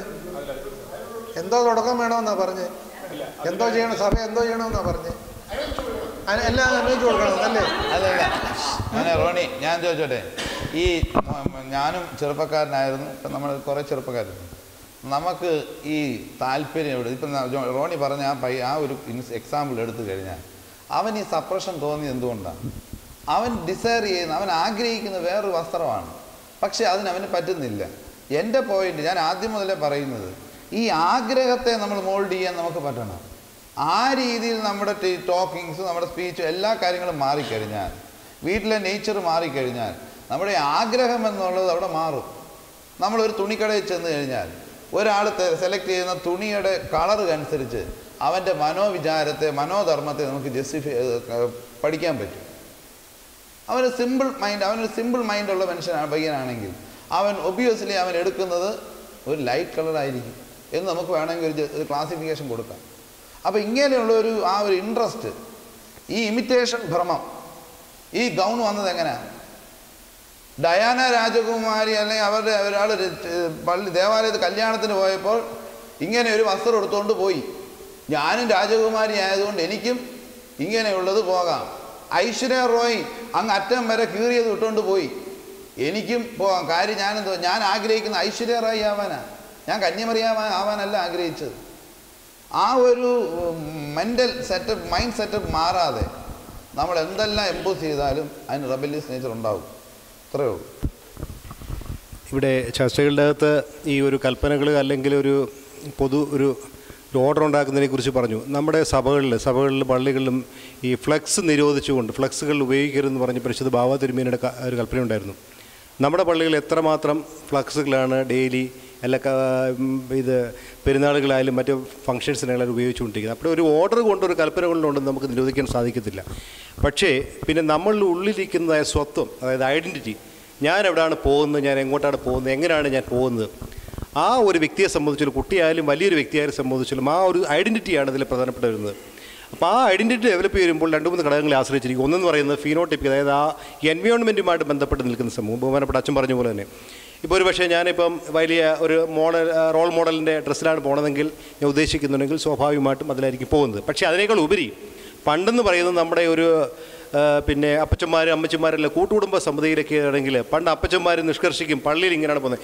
എൻ്റെ വല്യപ്പച്ചനും വല്യമ്മച്ചിയും പറഞ്ഞിട്ടുണ്ട് ഇങ്ങനെയൊക്കെയാണ് പള്ളിയിൽ പോകുന്നത്. തലേ ദിവസം വൈകിട്ട് തന്നെ അവർ നാളെ രാവിലെ 7 മണിക്ക് പള്ളിയിൽ പോകണമെന്നൊരു നിഷ്കർഷം ഉണ്ടായിരുന്നു. അപ്പോൾ ആ ഒത്തിരി ഫീനോട്ടിപ്പിക്കായിട്ടുള്ള പല കാര്യങ്ങളാണ് നമ്മളെ ഈ ഒരു ഗുണപരമായ മാറ്റമുണ്ട്. ഒരു വ്യക്തിയെ സംബന്ധിച്ചോളം ഐഡൻറ്റിറ്റി ഒരു ഡെവലപ്പ് ചെയ്യാൻ തക്കവണ്ണമുള്ളതായ ഒരു മാറ്റമുണ്ടാകുന്നത്. അങ്ങനെ ഒരു ഐഡൻറ്റിറ്റി ഡെവലപ്പ് ചെയ്യുമ്പോഴാണ് സ്വാഭാവികമായിട്ടും നമ്മൾ ഈ പള്ളിയിൽ പോകുന്നുണ്ടാകുന്നതായ നമുക്ക് എങ്ങനെ പോകണം എന്നതിനെക്കുറിച്ച്, ഡ്രസ് കോഡിനെ കുറിച്ചായാലും അല്ലെങ്കിൽ എങ്ങനെയാണ് നമ്മൾ കുർബാനയിൽ പങ്കെടുക്കണം എന്നതിനെക്കുറിച്ച്. പണ്ടൊക്കെ ഹിപ്പി ഉണ്ടായിരുന്നു, ഇപ്പോൾ തന്നെ കുട്ടികളൊക്കെ മുടി വെട്ടിയിട്ട് വരുന്നുണ്ട്, ചിലപ്പോൾ മുടി വളർത്തിക്കൊണ്ട് വരുന്നു. പള്ളിയിൽ കാണുമ്പോൾ എനിക്ക് വളരെ വിഷമം തോന്നാറുണ്ട്. ഞാൻ ഞാൻ തമാശയായിട്ട് പറയാറുണ്ട്, ഒരു ഇസ്രായേലിലൊക്കെ പോയി അവിടെ 2 വർഷം കുട്ടികൾക്കെല്ലാം പട്ടാള സേവനം നിർബന്ധമാണ്. അവിടെ ഒരു മോഡലുണ്ട്, അവർക്ക് ഇത് മാത്രമേ ജീവിക്കാനൊക്കുള്ളൂ. അങ്ങനെ ഒരു കമ്പൽഷൻ അല്ല. പക്ഷേ പള്ളിയിലേക്ക് പോകുന്ന സമയത്ത് നമ്മൾ എങ്ങനെ പോകണമെന്നതിനെക്കുറിച്ചുള്ള ഒരു ഐഡൻറ്റിറ്റി നമ്മുടെ ഉള്ളിൽ ഡെവലപ്പ് ചെയ്യണമെങ്കിൽ പല ഘടകങ്ങളുണ്ട്. ആ ഘടകങ്ങൾ നമ്മുടെ അന്യം നിന്ന് പോയി. അതാണ് നമുക്ക് ഈ തരത്തിലുള്ളതായ ഒരു മാറ്റം ഉണ്ടാകാൻ സാധിച്ചിട്ടുള്ളത്. അതുപോലെ തന്നെ ഇപ്പോൾ ഹിന്ദുക്കളെ ഇപ്പോൾ ഇസ്രായേലിലായാലും അല്ലെങ്കിൽ യൂറോപ്പിലായാലും എവിടെ ജോലി ചെയ്യുന്നവരാണെങ്കിൽ പോലും അവരുടെ കല്യാണം നടത്തുന്ന സമയത്ത് അവർ ഷർട്ടും മുണ്ടുമാണ് ഉപയോഗിക്കുന്നത്, അവർ സാരിയാണ് ഉപയോഗിക്കുന്നത്, അവർ ഗൗൺ ഉപയോഗിക്കാറില്ല. ഇപ്പോൾ ഇംഗ്ലണ്ടിലുള്ള ഡോക്ടർമാരൊന്നും കല്യാണം കഴിക്കുന്ന സമയത്ത് അവർ ഗൗൺ ഉപയോഗിക്കാറില്ല. പക്ഷേ അവിടെയും ക്രിസ്ത്യാനികൾക്ക് മാത്രമേ ഈ ഒരു ചൂഷണം സംഭവിച്ചിരിക്കുന്നു. അത് നമ്മൾ സ്വയം ചിന്തിക്കേണ്ട ഒരു വിഷയമാണെന്നാണ് എൻ്റെ അഭിപ്രായം. പള്ളിയിൽ ഇടയ്ക്കിടയ്ക്ക് ഈ ഡ്രസ് സങ്കല്പത്തെക്കുറിച്ച് പള്ളിയിൽ സംസാരിക്കുവാനോ അല്ലെങ്കിൽ ചർച്ച ചെയ്യുവാനോ ഒരു വേദി ഉണ്ടാക്കണം. അച്ഛന്മാർ ഉപദേശിക്കാൻ പോകണ്ട, അച്ഛന്മാർ ഓർഡർ പുറപ്പെടുവിക്കുകയും വേണ്ട. എങ്കിലും പള്ളിയിൽ ഈ ഒരു വിഷയത്തെക്കുറിച്ച് അവതരിപ്പിക്കുകയും ഇങ്ങനൊരു പ്രശ്നമുണ്ടെന്ന് ജനങ്ങൾക്ക് ബോധമാവുകയും ചെയ്തു കഴിഞ്ഞാൽ ജനങ്ങളുടെ ഇടയിൽ പൊതുവായ ഒരു ഒപ്പീനിയൻ ഉണ്ടാവും. അതിനുള്ളൊരു അവസരം, അതിനൊരു നേതൃത്വം കൊടുക്കേണ്ടത് അച്ഛന്മാർ തന്നെയാണ്. ഇപ്പോൾ പല പള്ളികളിലും കണ്ടത് അച്ഛന്മാർക്ക് ഇടവിൽ ജനങ്ങൾ എന്ത് ചെയ്താലും അതിനെ എതിർക്കാനില്ലാത്ത മടിയാണ്. കാരണം എനിക്ക് തോന്നുന്നത് അത് വളരെ ഒരു ഡിസ്കറേജ് ചെയ്യേണ്ട ഒരു ട്രെൻഡാണ്. പല കാര്യങ്ങളിലും ശരി സത്യാസത്യങ്ങൾ കാണുമ്പോൾ അത് അസത്യമാണെന്ന് തൻ്റെ ഇടത്തോടുകൂടി വിളിച്ചു പറയാനുള്ള ചങ്കൂറ്റം പലപ്പോഴും അച്ഛന്മാർ കാണിക്കുന്നില്ല. അച്ഛന്മാരെ കുറ്റം പറയാതെ ചെയ്യുന്നത്, അച്ഛന്മാരുടെ ഒരു പ്രശ്നം ഉണ്ടായിരുന്നു. പക്ഷേ അത് എത്രയേറെ ഒബ്ജക്ഷൻസ് ഉണ്ടായാലും പലരും പള്ളി വിട്ടുപോയാൽ പോലും സത്യമേതാണ്, തെറ്റേതാണ്, ശരിയാണ് ഏതാണ് എന്ന് ഉയർത്തി കാണിക്കുകയും അതിനെ പിന്തുണയ്ക്കാൻ അധികം ആൾക്കാരുണ്ടാവും, തീർച്ചയായിട്ടും ഉണ്ടാവും. ആ സമയത്ത് അങ്ങനെ ചെയ്തു കഴിഞ്ഞാൽ ഈ ഒരു ചർച്ച ഉണ്ടാവുകയും ഈ ചർച്ചയിലൂടെ പുതിയൊരു ഡ്രസ് സങ്കല്പം ഡെവലപ്പ് ചെയ്യാൻ സാധിക്കുമെന്നാണ് ഞാൻ വിചാരിക്കുന്നത്. അതുപോലെ ബാംഗ്ലൂർ പോലുള്ള നഗരങ്ങളിൽ കണ്ടിട്ടുണ്ട് വൃത്തിയായിട്ട് ചെയ്യുന്ന ആൾക്കാർ. എന്തുകൊണ്ട് അവിടെ സാധിക്കും? നമ്മളുടെ ഇന്നിപ്പോൾ ഇവിടെ വന്ന ചർച്ചയിൽ നിന്ന് ഉരുത്തിരിഞ്ഞു വന്ന നിരവധി അഭിപ്രായങ്ങളെ കണക്കിലെടുത്തുകൊണ്ട് നമ്മൾ പൊതുവായ ഒരു നിർദ്ദേശം മുൻപിലോട്ട് വെക്കുകയാണെങ്കിൽ നമ്മളുടെ കുട്ടികൾക്ക് ശാസനയേക്കാളേറെ ശിക്ഷണം ആവശ്യമാണ്. ഇപ്പോൾ വീടുകളിൽ മാതാപിതാക്കളും ഗ്രാൻഡ് പേരൻസ്, വല്യപ്പച്ചനും വല്യമ്മച്ചിയും അടങ്ങുന്നൊരു സമൂഹം കൊടുക്കുന്ന ശിക്ഷണവും നിർദ്ദേശങ്ങളും ഇപ്പോൾ ശരിയായ രീതിയിൽ ലഭിക്കാത്തത് കൊണ്ട് കുട്ടികൾ തെറ്റായ അനുകരണങ്ങളെ എടുത്തുകൊണ്ട് തെറ്റായ രീതിയിൽ പോകുന്നു. നമ്മൾ മുതിർന്നവരും യൗവനക്കാരും ഏറ്റവും ചെറിയ ആൾക്കാർക്കും ശിക്ഷണവും നിർദ്ദേശങ്ങളും കുറവായതുകൊണ്ട് വീടുകളിൽ നിർദ്ദേശവും ശിക്ഷണവും കൊടുക്കുക. അതോടൊപ്പം തന്നെ നമ്മുടെ ദേവാലയത്തിൻ്റെ മറ്റ് സംഘടനകളുണ്ട്. വിവിധ സംഘടനകളുമായി ബന്ധപ്പെട്ടിടത്തും ഇതേപോലെയുള്ള ശിക്ഷണങ്ങളും നിർദ്ദേശങ്ങളും കൊടുത്ത് നമ്മുടെ തലമുറയും നമ്മൾ ശരിയായ ക്രിസ്ത്യത്വം പാലിക്കുന്നവരാണ് എന്ന് വേഷവിധാനത്തിലും പെരുമാറ്റത്തിലും കൂടെ വെളിപ്പെടുത്തക്ക രീതിയിലേക്ക് നയിക്കാനായിട്ട് എല്ലാവരും ബോധപൂർവ്വം ശ്രമിക്കേണ്ടതാണ് എന്ന് ഉള്ള ഒരു അപേക്ഷയോട് കൂടി നമ്മുടെ ഇന്നത്തെ ചർച്ച നമ്മൾ ഉപസംഹരിക്കുകയാണ്. സമൂഹം എത്ര തന്നെ ഉന്നതി പ്രാപിച്ചാലും മനുഷ്യന്റെ ദൈവിക ചിന്തകളിൽ വെള്ളം ചേർക്കുന്നത് നന്നല്ല എന്നാണ് നമ്മുടെ ഈ ചർച്ച ഇന്നിവിടെ ഓർപ്പിക്കുന്നത്. സദൃശവാക്യങ്ങൾ 72:28 പറയുന്നത് പോലെ നിന്റെ പിതാക്കന്മാർ ഇട്ട് തന്നിരിക്കുന്ന അതിർ മാറ്റരുത്. കുറഞ്ഞപക്ഷം ദൈവസന്നിധിയിൽ നിൽക്കുമ്പോഴെങ്കിലും നമ്മളുടെ പിതാക്കന്മാർ കാണിച്ചു തന്നിരിക്കുന്ന ആ നന്മ നിറഞ്ഞ പാതയെ നമുക്ക് പിന്തുടരാം. ഇന്ന് ഈ ചർച്ചയിൽ പങ്കെടുത്ത എല്ലാ വിശിഷ്ടാതിഥികൾക്കും പ്രേക്ഷകർക്കും നന്ദി പറഞ്ഞുകൊണ്ട് ഈ സംവാദം ഇവിടെ പൂർണ്ണമാകുന്നു. Thank you.